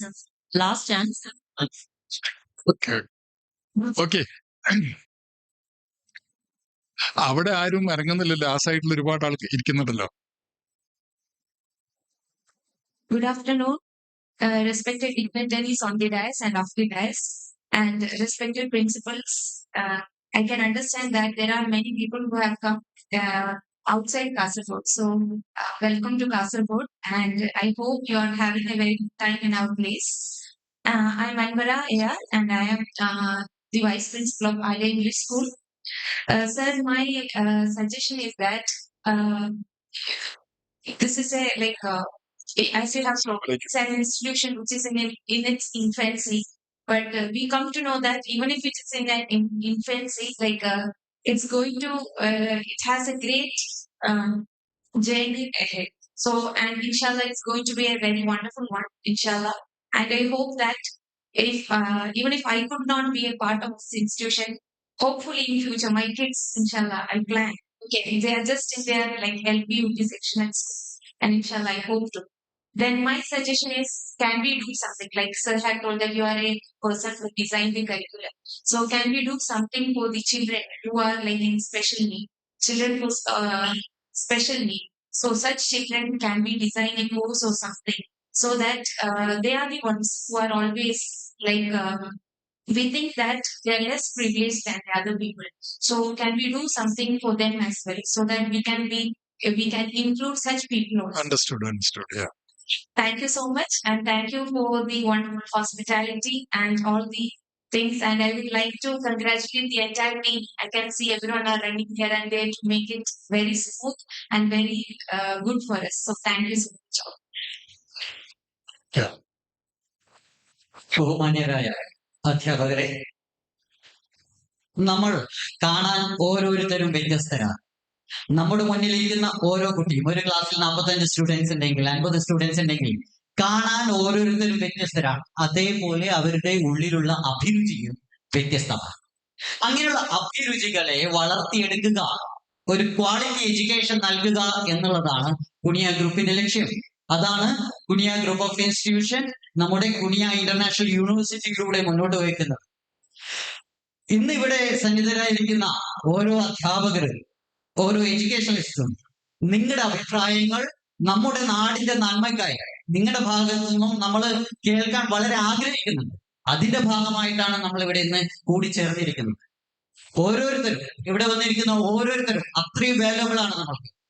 നിങ്ങളുടെ ഓരോ വാക്കും അത്രയും value നൽകിക്കൊണ്ട് ആണ് നമ്മൾ ഓരോന്നും കേട്ടുകൊണ്ടേയിരിക്കുന്നത്. തീർച്ചയായിട്ടും നിങ്ങളുടെ ഭാഗത്തു നിന്നുള്ള നിങ്ങളുടെ അഭിപ്രായങ്ങൾ ദയവ് ചെയ്ത് പറയുക. Anyone else? Please.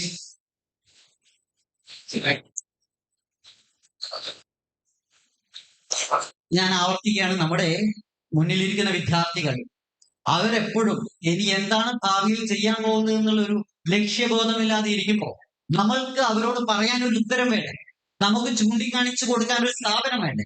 അങ്ങനെയുള്ള സ്ഥാപനങ്ങൾ വളർത്തിയെടുക്കാൻ നിങ്ങളുടെ ഭാഗത്തുള്ള കോൺട്രിബ്യൂഷൻ വളരെ അത്യന്താപേക്ഷിതമാണ്. It's just not like you are saying a word and we are listening and we are discussing. Not like that. it's very important to make a remark in this special survey. ആ റിമാർക്കുകൾ നിങ്ങൾ ലോകം കാണാൻ പോകുന്ന ഒരു യൂണിവേഴ്സിറ്റിയുടെ വളർച്ചയിലേക്കുള്ള contribution ആയിട്ടാണ് കാണാൻ പോകുന്നത്. Please anyone from this side. ചെറിയൊരു ഭേദഗതി ഞാൻ പറഞ്ഞു, ഒരാൾക്കേ ചാൻസ് തരുന്നു, പേടിക്കണ്ട. നമ്മള് സാധാരണ ഭക്ഷണം എല്ലാവരും വീട്ടിൽ കഴിക്കുന്നതല്ലോ 1:30 മണി 2 മണിക്കല്ലോ. ഞാൻ 1:30 മണി ഞാൻ കഴിക്കും. അപ്പൊ ഇപ്പൊ നമ്മളൊരു അരമണിക്കൂർ ഏളിയാണ് എന്റെ ഒരു കണക്ക് പ്രകാരം. എന്നാലും 1:30 മണി വരെ പോകണ്ട, കൂടുതൽ ആളുകൾക്ക് സംസാരിക്കാൻ. കാരണം ഇതൊരു വലിയൊരു അവസരമല്ല. ഇതിനു വേണ്ടി നമ്മൾ എല്ലാവരും സമയം ചെലവഴിക്കുകയാണ്. നമ്മൾ സ്ഥലം ഒരുക്കിയിട്ടുണ്ട്, എല്ലാ സൗകര്യങ്ങളും ഒരുക്കിയിട്ടുണ്ട്. അപ്പൊ പെട്ടെന്ന് ഇങ്ങനെ വന്ന് കണ്ടൊരു മിന്നൽ പോലെ, ഒരു സ്വപ്നത്തിൽ വന്ന പോലെ എല്ലാവരും ഇറങ്ങിയിട്ട് പോകുമ്പോൾ സങ്കടം. നിങ്ങൾ വെറുതെ വിടാൻ തോന്നില്ല, നിങ്ങൾ കണ്ടുകൊണ്ടിരിക്കണം. അപ്പൊ അതുകൊണ്ട് അഭിപ്രായങ്ങൾ പറയാൻ സമയം നിങ്ങൾക്ക് കുറച്ചുകൂടി എടുക്കാം. അതാണ് പിന്നെ ഇവിടെ കമ്പയർ ചെയ്യുന്ന ആൾ പറഞ്ഞത്. ഇരുന്നിട്ടും പറയാം, എണീക്കാൻ ബുദ്ധിമുട്ടുണ്ടെങ്കിൽ ഇരുന്നിട്ടും പറയാം. നിങ്ങൾ പറഞ്ഞ ഒന്നും വെറുതെ ആവില്ല, എല്ലാം ഇവിടെ നോട്ട് ചെയ്യുന്നുണ്ട്.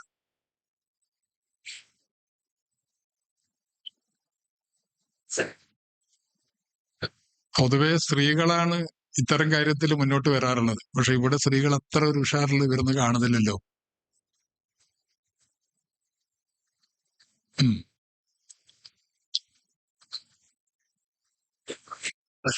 ഓക്കെ, നമ്മൾ ഈ കുണിയ ഗ്രൂപ്പ് ഓഫ് ഇൻസ്റ്റിറ്റ്യൂഷൻസിൽ ഞാൻ നേരത്തെ പറഞ്ഞു, ഇപ്പൊ ഇത്രയും കാര്യങ്ങൾ, അതായത് 60 കോടി രൂപ ചെലവിൽ പണിയാൻ ആരംഭിച്ച സ്കൂളിന്റെ പണി ഇപ്പോ ഏകദേശം തീരാൻ പോകുന്നത് ചിലപ്പോൾ 100 കോടിയാകും. ഒരു സ്കൂളിന് വേണ്ടി ചെലവഴിക്കുന്നതാണ്. കേരളത്തിൽ അങ്ങനത്തെ വേറെ സ്കൂളില്ല, എവിടെയുമില്ല.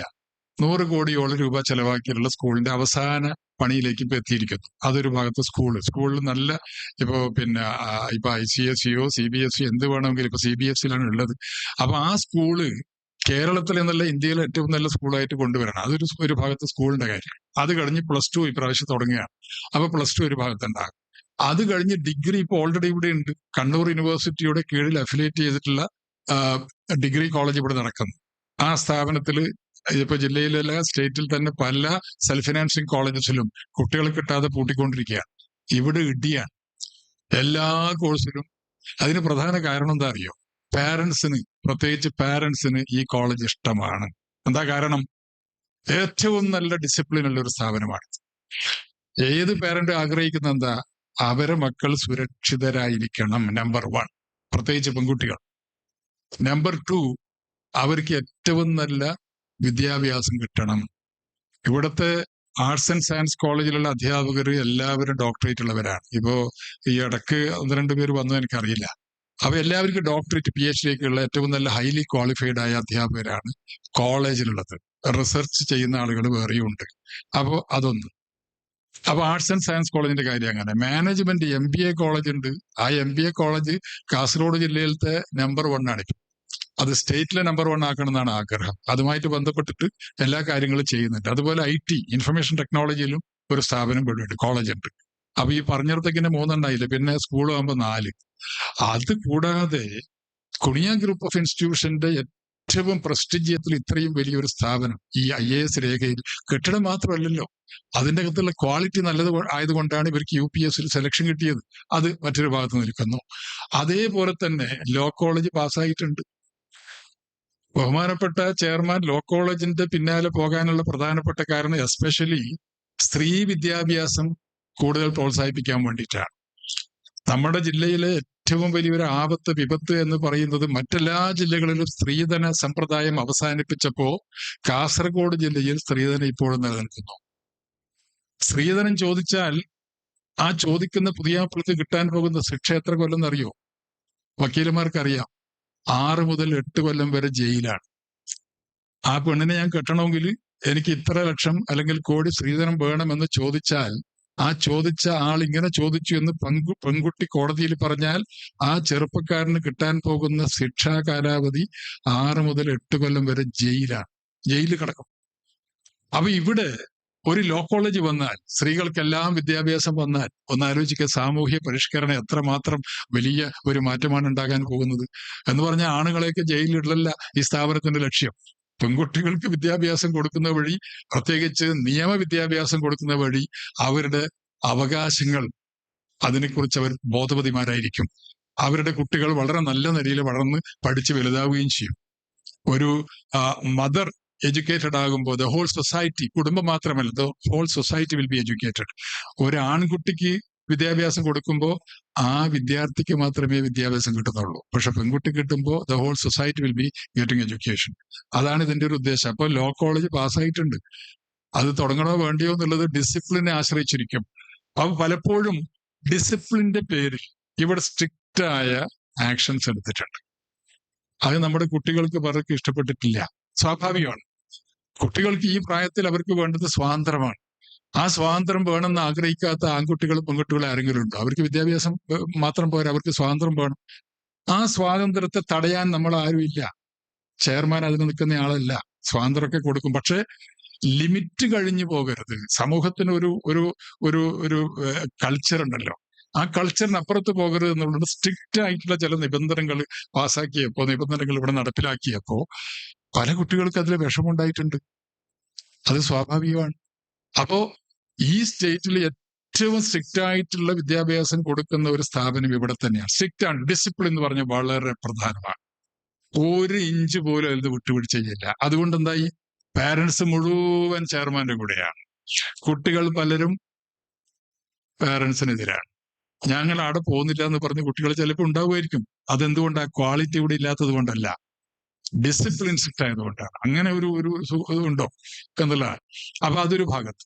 അപ്പോ അതും ഇവിടെ നടക്കുന്നു. അത് കൂടാതെ ഞാൻ നേരത്തെ പറഞ്ഞ വലിയൊരു ലിസ്റ്റ് തന്നെ പറഞ്ഞു. മെഡിക്കൽ കോളേജിന്റെ കീഴിൽ കൊണ്ടുവരാം, യൂണിവേഴ്സിറ്റി കിട്ടിയാൽ എഞ്ചിനീയറിംഗ് കോളേജ് കൊണ്ടുവരാം, ഡെന്റൽ കോളേജ് കൊണ്ടുവരാം, ഫാർമസി കോളേജ് കൊണ്ടുവരാം. അതുപോലെ ഈ ആശുപത്രി അനുബന്ധമായ ഒട്ടനവധി കോഴ്സുകളുണ്ട്. ഈ കോഴ്സുകളൊക്കെ കൊണ്ടുവരാം. ഇതെല്ലാം കൊണ്ടുവരാം. ഇതിനെല്ലാം ഹൗസ് ചെയ്യാൻ ആവശ്യത്തിലും അധികം ഏരിയ സ്പേസ് ഇവിടെ ഉണ്ട്. അവിടെ കാണുന്ന വലിയ 3 കെട്ടിടങ്ങളില്ലേ, അത് ഹോസ്റ്റലാണ്. ഒന്ന് ആലോചിച്ച് നോക്കണം. എല്ലാ തരത്തിലുള്ള സേഫ്റ്റി മെഷർമെന്റും എടുത്തിട്ടുള്ള ഹോസ്റ്റൽസ് ആണ്. മറ്റൊരു ഹോസ്റ്റലിന്റെ പണി ഇവിടെ കഴിഞ്ഞു. അപ്പോ അതുകൊണ്ടാണ് ഞാൻ പറഞ്ഞ ഇന്ത്യയിൽ തന്നെ ഇത്രമാത്രം സൗകര്യമുള്ള ഒരു സ്ഥാപനം, ആ സ്ഥാപനത്തിൽ ഡിസിപ്ലിൻ, അത് ഇരുമ്പൊക്കെ പോലെയൊന്നുമല്ല എന്ന് പറഞ്ഞ, പക്ഷെ വളരെ കുറച്ച് തന്നെയാണ്. അതിനോട് യോജിപ്പില്ലാത്ത ആരെങ്കിലും ഇവിടെ ഉണ്ടാവും. പ്രിൻസിപ്പൽമാരാണ് ഇവിടെ ഇരിക്കുന്നത്. ഡിസിപ്ലിൻ വേണ്ട എന്ന് പറയുന്ന പ്രിൻസിപ്പൽസ് ആരെങ്കിലും ഇവിടെ ഉണ്ടോ നിങ്ങളുടെ സ്ഥാപനത്തിൽ?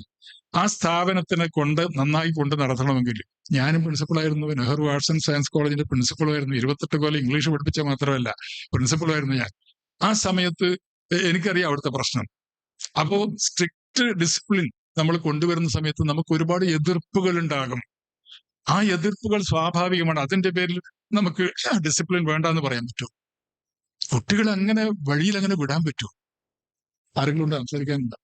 അതുകൊണ്ട് ഇതിന്റെ മാനേജ്മെന്റ്, ഷാഹിൽ ഇവിടെ ഇരിക്കുന്നുണ്ട്, ഇവരിതില് സ്ട്രിക്റ്റ് ആക്കുന്നത് സത്യത്തിൽ ആ കുട്ടികളോട് വിരോധമുള്ളത് കൊണ്ടല്ല, സ്നേഹമുള്ളത് കൊണ്ടാണ്. അവർക്ക് time will come when they realise that these restrictions were good for their future.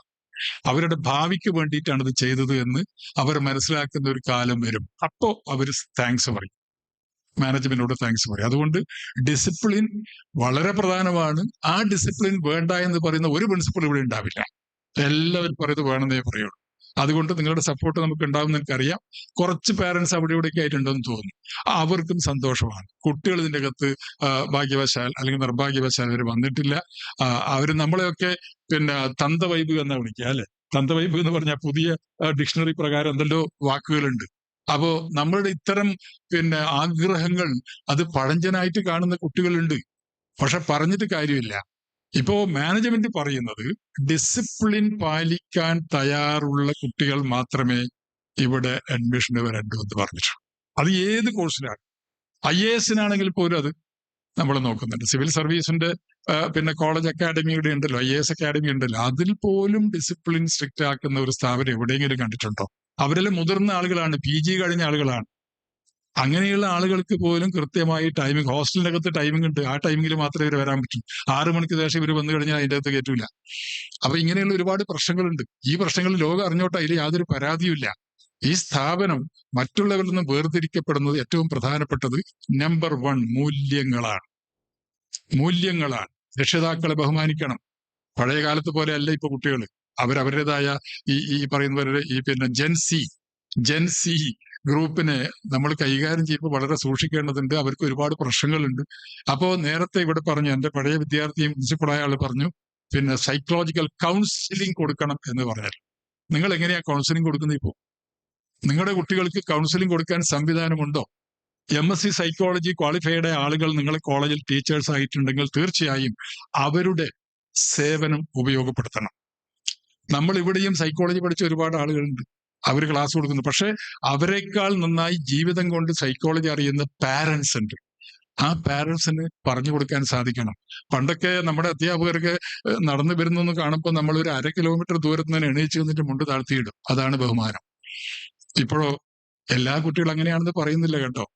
ഇപ്പോ ഞാൻ പഴയ കാലത്ത് ബസ്സിൽ യാത്ര ചെയ്യുന്ന സമയത്ത് നമ്മുടെ പല കുട്ടികളും, ഞാൻ ബസ്സിൽ കയറുമ്പോൾ ഭയങ്കര തിരക്കായിരിക്കുമല്ലോ, കുട്ടികൾ അവിടെ ഇരിക്കുന്നുണ്ടാകും. അപ്പൊ ഞാൻ അവരെ കാണാതെ ഞാൻ ഇങ്ങനെ ഒളിക്കും. അതേ സമയത്ത് വേറൊരു ആക്ഷൻ കൂടി നടക്കുന്നുണ്ട്. എന്നെ കാണാതിരിക്കാൻ വേണ്ടി ആ കുട്ടികളും തലപ്പുറത്തേക്ക് ഇട്ട് ഒളിക്കുന്നുണ്ട്. പുതിയ ഒരു ട്രെൻഡാണത്. അവർ കുറ്റം പറഞ്ഞിട്ട് കാര്യമില്ല. കാരണം പാരന്റിങ്, നമ്മൾ അവർക്ക് വേണ്ടി ചെലവഴിക്കുന്ന പണവും നമ്മൾ അവർക്ക് വേണ്ടി ചെലവഴിക്കുന്ന സൗകര്യങ്ങളും, അത് it is a part of our duty. നമുക്ക് ആ ഡ്യൂട്ടി ഉണ്ട്. ആ ഡ്യൂട്ടി നമ്മൾ ചെയ്യുന്നതേ ഉള്ളൂ. നമ്മൾ ഒരിക്കലും നമ്മുടെ കുഞ്ഞുങ്ങളോട് ഇതാ നിങ്ങൾക്ക് വേണ്ടി ഞാൻ ഇത്രയെല്ലാം പൈസ ചെലവാക്കിയിട്ട് നിങ്ങൾ എന്താ അങ്ങനെയൊന്നും ഇല്ലാത്ത എന്ന് പറയാൻ പാടില്ല. അത് നമ്മുടെ ഡ്യൂട്ടിയാണ്. നമ്മൾ അവർക്ക് വേണ്ടി ചെലവാക്കിയേ പറ്റൂ. സമയം ചെലവാക്കണം. അപ്പോ സാധാരണഗതിയിൽ 1 or 2 കുട്ടികൾ, ചില വീട്ടിൽ ഇപ്പൊ ഒരു കുട്ടിയേ ഉള്ളൂ. അപ്പൊ നമ്മൾ വിചാരിക്കുക എനിക്ക് ആകെ പഠിച്ചവൻ ഒരെണ്ണത്തിനെ തന്നിട്ടുള്ളൂ, ഈ ഒരെണ്ണത്തിന് ഞാൻ ചീത്ത പറഞ്ഞ് പേടിപ്പിച്ചിട്ട് പിന്നെ അവസാനം അത് ഏതെങ്കിലും കീഞ്ഞിട്ട് പോയരണ്ട. നമ്മള് വടക്കൻ ഭാഷയിൽ പറഞ്ഞ് കീഞ്ഞിട്ട് പോയരണ്ട. ഏതോ ഒരു കുട്ടിയോട് മൊബൈൽ ഉപയോഗിക്കാൻ പാടില്ല എന്ന് പറഞ്ഞിട്ട് കോട്ടിക്കൽ റെയിൽവേ സ്റ്റേഷനിൽ ഒരു കുട്ടി നാട് വിടാൻ വേണ്ടി ഇരിക്കുന്ന സമയത്ത് സ്റ്റേഷൻ മാഷ് പോയിട്ട് പിടിച്ചിട്ട് വിവരം അറിയിച്ചിട്ട് ആ കുട്ടീനെ കിട്ടിയതാ. എത്രയോ കുട്ടികൾ അങ്ങനെ കയറിയിട്ട് പോകുന്നുണ്ട്. ഈ അടുത്ത കാലത്ത് ഒരു കുട്ടി ആത്മഹത്യ ചെയ്തു. അവരുടെ പാരന്റ് മൊബൈൽ ഫോൺ വാങ്ങിച്ചു വെച്ചതിന്റെ പേരിൽ. ഒന്നാലോചിച്ച് നോക്കണം. മൊബൈൽ ഫോൺ നമ്മുടെ ശത്രുവല്ല കേട്ടോ. അതും കൂടി ഞാൻ പറഞ്ഞ് അവസാനിപ്പിക്കാം. മൊബൈൽ ഫോൺ എന്റെ പ്രിയപ്പെട്ട പിന്നെ സുഹൃത്തായ അഡ്വക്കേറ്റ് TK സുധാകരൻ, അദ്ദേഹത്തിന്റെ മകൻ IPS കിട്ടി. IAS കിട്ടേണ്ടതായാലും ചെറിയൊരു വ്യത്യാസം, അയാൾ IPS ആയിപ്പോയി. IPS കിട്ടുന്ന സമയത്ത് അയാൾ പഠിച്ചെങ്ങനെ അറിയോ? കേവലം ഒരു മൊബൈൽ ഫോൺ വെച്ചിട്ടാണ്. അയാൾ പേപ്പർ ഉപയോഗിച്ചിട്ടേ ഇല്ല, പേന ഉപയോഗിച്ചിട്ടേ ഇല്ല. ഇന്റർനെറ്റ് ഉപയോഗിച്ചുകൊണ്ട്, മൊബൈൽ ഫോൺ ഉപയോഗിച്ചുകൊണ്ട് ട്രെയിനിൽ യാത്ര ചെയ്യുമ്പോഴും വീട്ടിലിരിക്കുന്ന സമയത്തും ഉറങ്ങാൻ പോകുന്നതിന് മുമ്പും ഈ മൊബൈൽ ഫോണിൽ കൂടി കിട്ടുന്ന ഈ ഇൻഫർമേഷൻ വെച്ചിട്ടാണ് അയാൾ സിവിൽ സർവീസ് പരീക്ഷ പാസ്സായി IPS. അദ്ദേഹം ഇപ്പോൾ ഇടുക്കിയിലത്തെ SP ആണ്. അപ്പൊ മൊബൈൽ ഫോൺ മോശമാണോ? മൊബൈൽ ഫോൺ വെച്ചിട്ടാണ് അയാൾ ഇതൊക്കെ ആക്കിയത്. അപ്പൊ ലോകം മുഴുവൻ നമ്മുടെ കൈക്കുടന്നയിൽ ഒരു മൊബൈൽ ഫോണിൽ കൂടി നമുക്ക് ലഭ്യമാണിപ്പോ. ആ മൊബൈൽ ഫോൺ നീ തൊടാൻ പാടില്ല എന്ന് മക്കളോട് പറഞ്ഞാലോ? എന്റെ മകൻ +2 അവന് കഴിഞ്ഞ് നീറ്റ് പാസ്സായി അവന് MBBS കിട്ടിയപ്പോ ഞാൻ ആദ്യം വാങ്ങിക്കൊടുക്കുന്ന ഒരു ഐഫോണാണ്. 2 ലക്ഷത്തിലധികം രൂപയായി ഒരു ഐഫോൺ ഞാൻ വാങ്ങിക്കൊടുത്തു.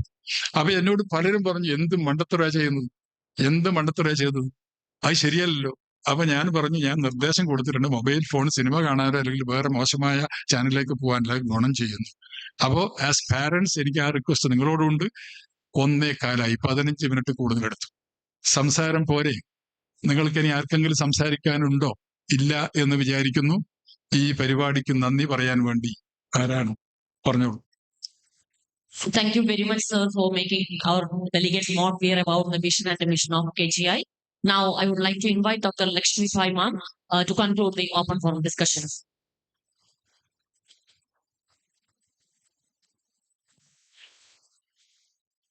Actually, this is just for concluding the question answer session. Before that, I just want to explain how this KGI is entirely different from other educational sectors. The thing is that നമ്മുടെ ചെയർമാന്റെ vision തന്നെ ഒരു വിദ്യാഭ്യാസം ആരംഭിക്കുന്നതിന് മുമ്പ് തന്നെ ഓരോരുത്തരിലും ഉണ്ടാവേണ്ട കുറച്ച് വ്യത്യാസങ്ങളുണ്ട്. നമ്മൾ ജസ്റ്റ് ഒരു കുട്ടിക്ക് വിദ്യാഭ്യാസം കൊടുക്കുന്നതിലൂടെ, നമുക്കറിയാം ഇവിടെ ധാരാളം വിദ്യാഭ്യാസ സ്ഥാപനങ്ങളുണ്ട്. പ്രത്യേകിച്ചും കേരളം ഇന്ത്യയിലെ തന്നെ ഏറ്റവും കൂടുതൽ വിദ്യാഭ്യാസ മേഖല പുരോഗമിച്ച ഒരു സ്ഥലം തന്നെയാണ് കേരളം. ഇവിടെ എല്ലാ ആളുകളും 100% സാക്ഷര വിദ്യരാണ്.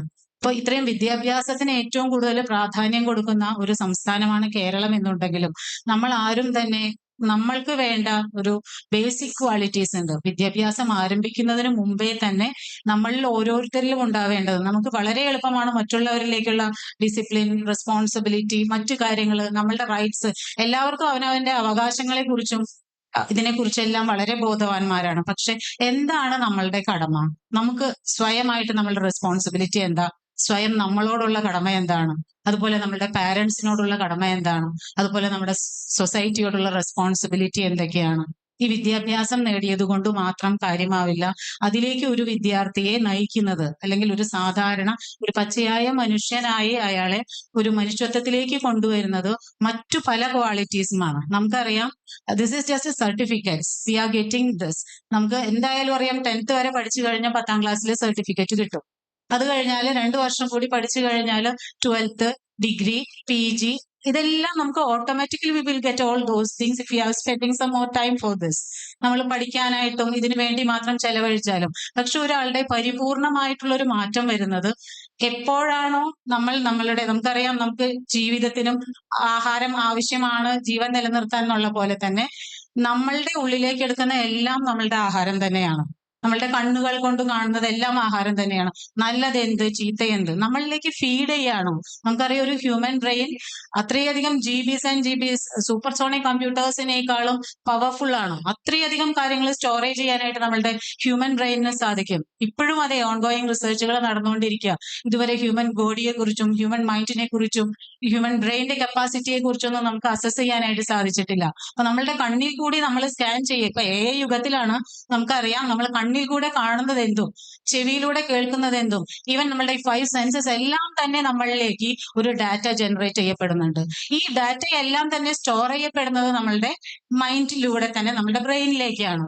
ഇതെല്ലാം സ്റ്റോർ ചെയ്യപ്പെടുന്നത് അൺവാണ്ടഡ് ഡാറ്റയാണോ വാണ്ടഡ് ഡാറ്റയാണോ എന്ന് നമുക്ക് ആർക്കെങ്കിലും അറിയാമോ? ഇല്ല. പക്ഷെ എങ്ങനെ അതിനെയെല്ലാം പ്യൂരിഫൈ ചെയ്ത് നമ്മളുടെ മൈൻഡ് ആൻഡ് ബോഡിയെ നല്ല ക്ലിയർ ആക്കി നല്ല രീതിയിലേക്കുള്ള ഇൻഫർമേഷൻ നമ്മളുടെ മൈൻഡിലേക്ക് കൊടുക്കാം, എങ്ങനെ നല്ലതും ചീത്തയും വേർതിരിച്ചറിഞ്ഞ് നമ്മളുടെ മനസ്സിനെയും ബുദ്ധിയെയും ശരീരത്തെയും എങ്ങനെ നല്ലൊരു ക്വാളിറ്റി ലെവലിലേക്ക് ഉയർത്തിക്കൊണ്ടുവരാം, എന്റെ ഉത്തരവാദിത്തം എന്താണ്, എന്റെ മാതാപിതാക്കളോടുള്ള ഉത്തരവാദിത്തം എന്താണ്, എന്റെ സൊസൈറ്റിയോടുള്ള ഉത്തരവാദിത്തം എന്താണ്, അതിനോടൊപ്പം നമ്മൾ വിദ്യാഭ്യാസം കൊണ്ടുപോയാൽ മാത്രമാണ് നമുക്കൊരു പരിപൂർണ വിദ്യാഭ്യാസമുള്ള ഒരു മനുഷ്യനെ നമുക്ക് ലഭിക്കുകയുള്ളൂ. ആ ഒരു ലക്ഷ്യമാണ് നമ്മുടെ ചെയർമാൻ മുന്നോട്ട് വയ്ക്കുന്നത്. വെറുമൊരു വിദ്യാഭ്യാസം സർട്ടിഫിക്കറ്റിൽ ഒതുങ്ങുന്നതല്ല, അത് അവരുടെ സ്വഭാവത്തിലൂടെ കൂടി നമുക്കത് തെളിയിക്കാനായിട്ട് സാധിക്കണം. നമുക്കറിയാം, മറ്റുള്ളവരുടെ തെറ്റും കുറ്റങ്ങളും എല്ലാം കണ്ടുപിടിക്കാൻ നമുക്കാവും. പക്ഷെ ഒരിക്കലും നമ്മൾക്ക് വേണ്ടി, നമ്മളുടെ പുരോഗമനത്തിന് വേണ്ടി നമ്മൾ എന്ത് ചെയ്തു, ഇനിയെല്ലാം നമ്മളിലേക്ക് തന്നെ ഫോക്കസ് ചെയ്യണം. ഇന്നലത്തേക്കാളും ഇന്ന് നമ്മൾ നന്നായോ, ഇന്നത്തേക്കാളും നാളെ നന്നായോ, ഇതെല്ലാം ചെയ്യണം എന്നുണ്ടെങ്കിൽ ഒരു self purification of mind and body is necessary. So we are giving more importance to all these aspects. So I just want to finish the same by just saying നമ്മളുടെ സാറിന്റെ കാര്യങ്ങളെല്ലാം പറഞ്ഞുകൊണ്ടാണ് ഞാൻ ഇതൊന്ന് സമ്മപ്പ് ചെയ്യാമെന്ന് തീരുമാനിക്കുന്നത്. ഇനിയും നമുക്ക് ഇതേപോലുള്ള സെഷൻസ് നമുക്ക് ആവശ്യമുണ്ട്. അതിന് നിങ്ങളുടെ എല്ലാവരുടെയും സഹകരണം പ്രതീക്ഷിച്ചുകൊണ്ട് നമ്മളുടെ ക്വസ്റ്റ്യൻ ആൻസർ സെഷൻ അവസാനിപ്പിക്കുകയാണ്. നമുക്ക് ഇതിന്റെ കൺക്ലൂഡിംഗ് സെഷനിലേക്ക് കടക്കാം. Thank you, ma'am. Ladies and gentlemen, we now move to a very special segment of our program. Success is never an accident. It is the result of high intention, sincere effort, and intelligent execution.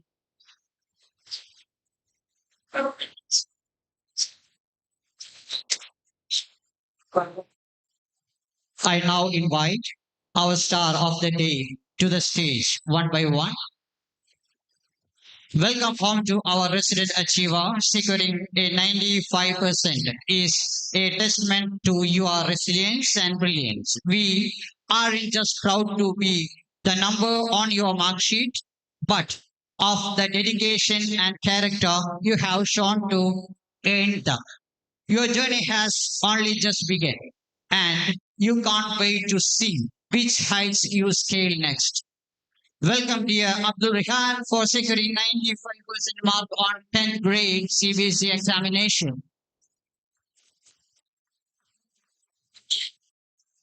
I welcome respected Khan sir to give the momentum.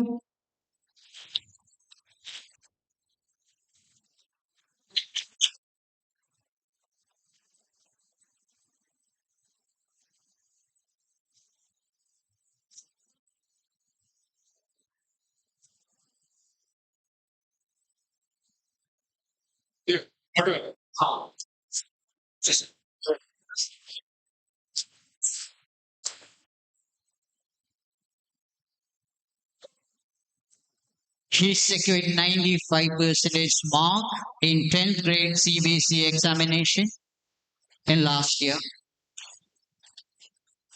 All the best, Abdul Rehan. Your journey continues from here. Thank you. Now, Hanzel Arakal for your dedication and academic excellence. Hanzel Arakal. I invite Hanzel Arakal onto the stage. And I request Dr. Khan sir to hand over the memento.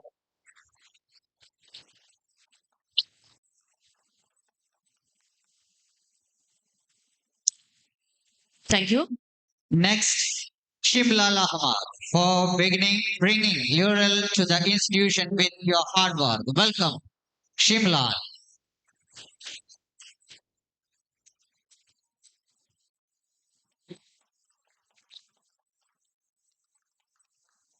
Thank you. Nowadays, Fatima Tazia G for a brilliant achievement in the grade 10 box. Fatima Tazia G. Again, I request Dr. Khan sir to hand over the memento.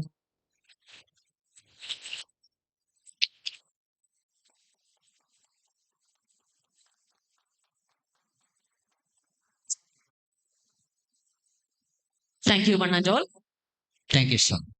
As we draw this productive summit to a close, we would like to express our gratitude to those who made this possible. I invite Dr. V. Santosh, Chief Operating Officer, to deliver the vote of thanks.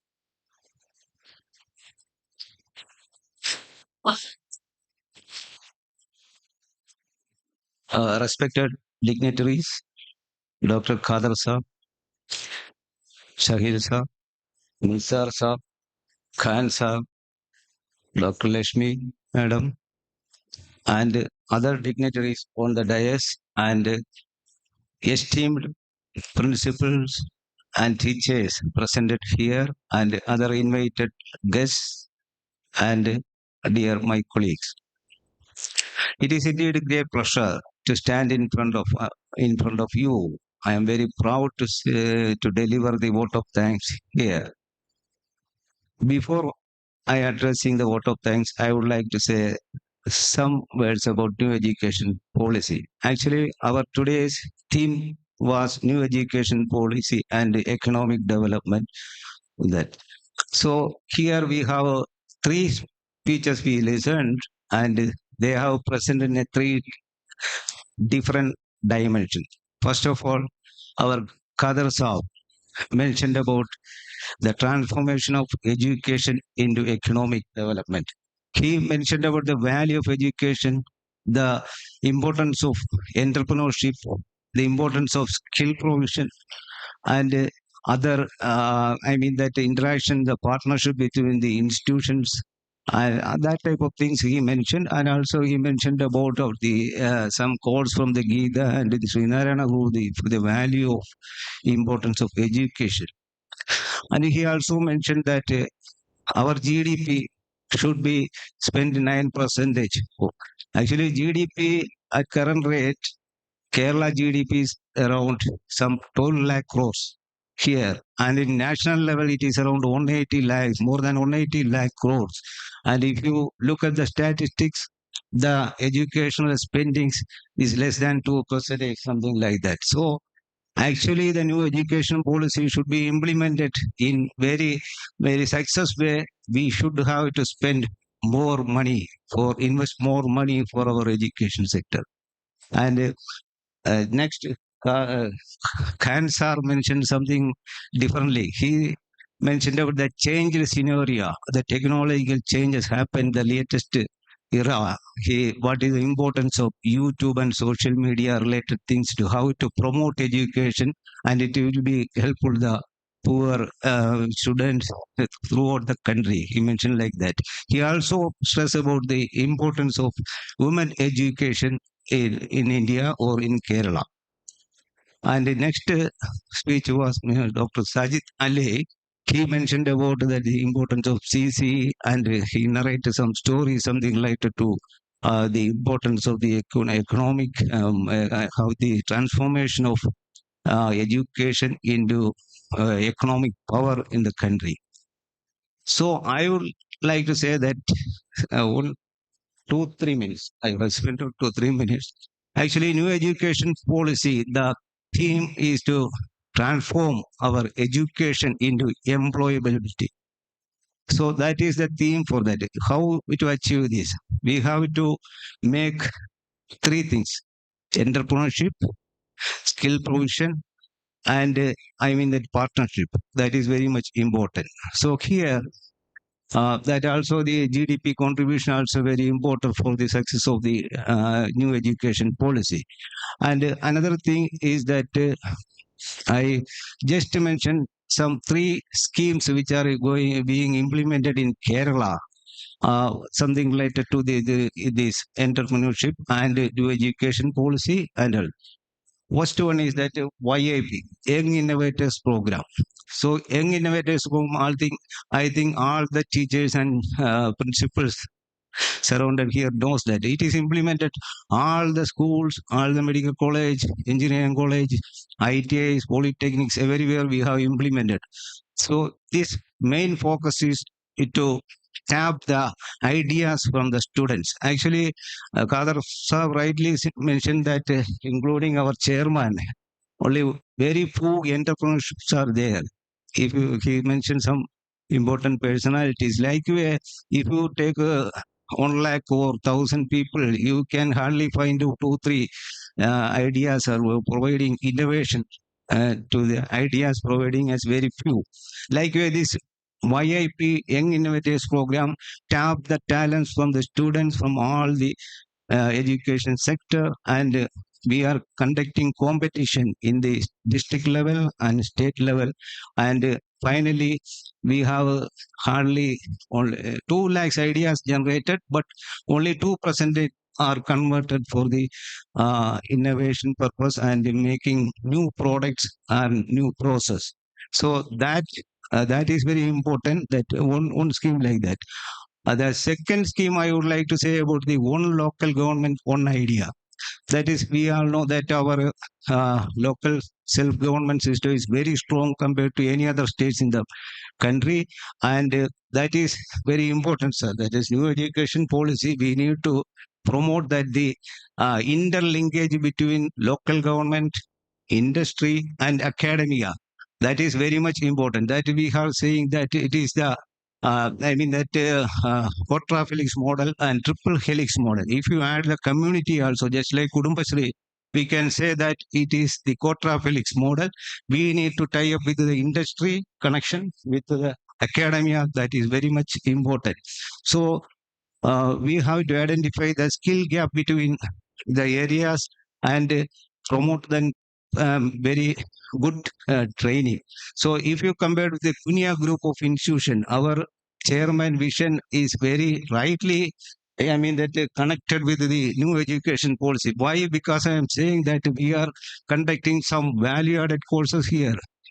If you see that the 3D printing, tiling program, and AutoCAD and other robotics and latest courses are available here. You cannot see that one 3D printing lab in any other part of in our state.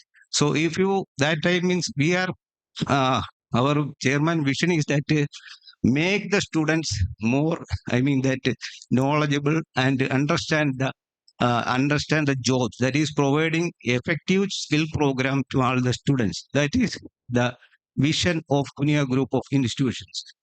Now, I would like to come to my same task of vote of thanks here. First of all, and I would like to thanks Dr. Kadar Saab. He made a wonderful or vision, thought-provoking, that one presidential address here. That is very informative and it is very useful for the teachers and principal attended here. On behalf of the Kunya group of institutions, I extend my thanks to Kadar sir. Now I would like to thank Mr. Khan sir. Khan sir, we know our partner of the NEET program, and he delivered a wonderful inaugural section. On behalf of the management and my own behalf, I extended a warm I extended and also coordinate the interactive sections.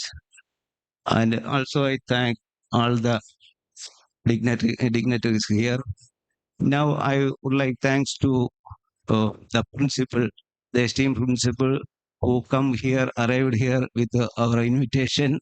I extend my that with the management, I thanks all the principal and other dignitaries who actually the principal, they have given some valuable inputs, even though some 10 teachers are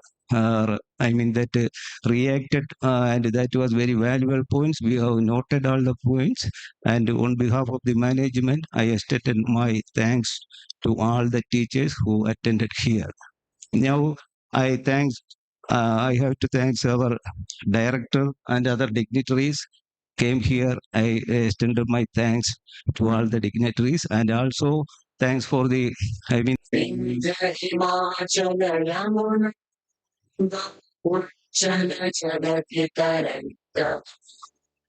तव शुभ में जागे अशुभ आशीष मांगे गागे तव जय गाथा संगय मंगल जय जय जय जय Jaya Jaya Jaya Jaya. This concludes the formal proceedings of Principal's Strategic Leadership Summit 2026. However, the conversation continues. Lunch is now served for all delegates. Thank you for joining us today and have a wonderful afternoon. Dear delegates, lunch is arranged for all.